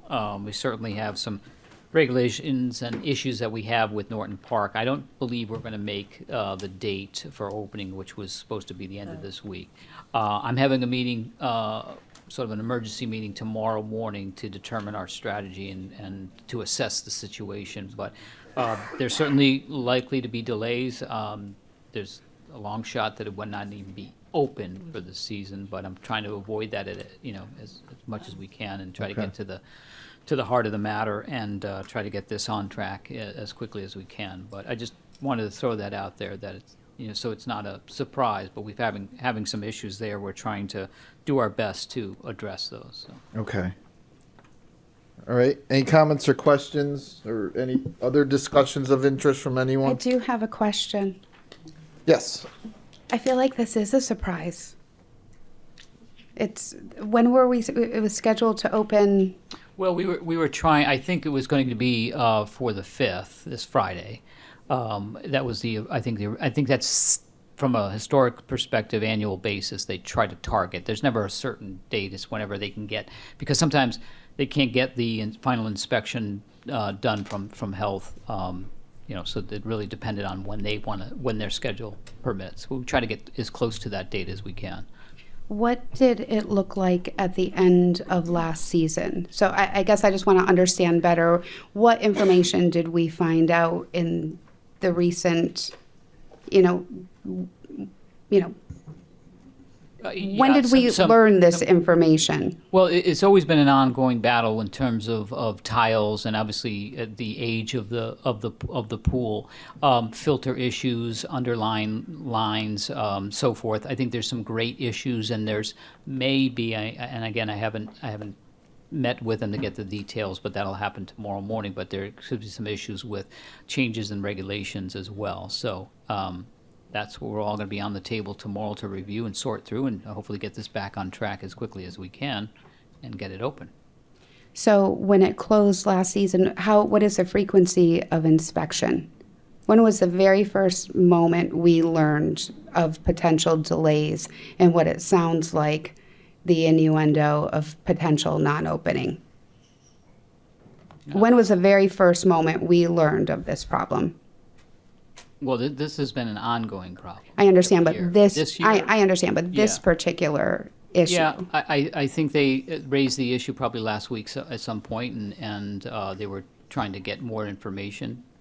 So okay, sitting okay, that's what I wanted to understand. We didn't close at the end of last season with a known issue. We learned of this issue last week. So this is a newly. I learned of it last week. Okay, that's what I'm trying to understand. I'm just trying to understand how much time did we have to respond, because people have already registered for camp.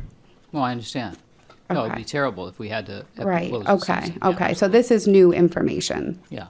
Okay. Yeah. All right. And you'll know something tomorrow.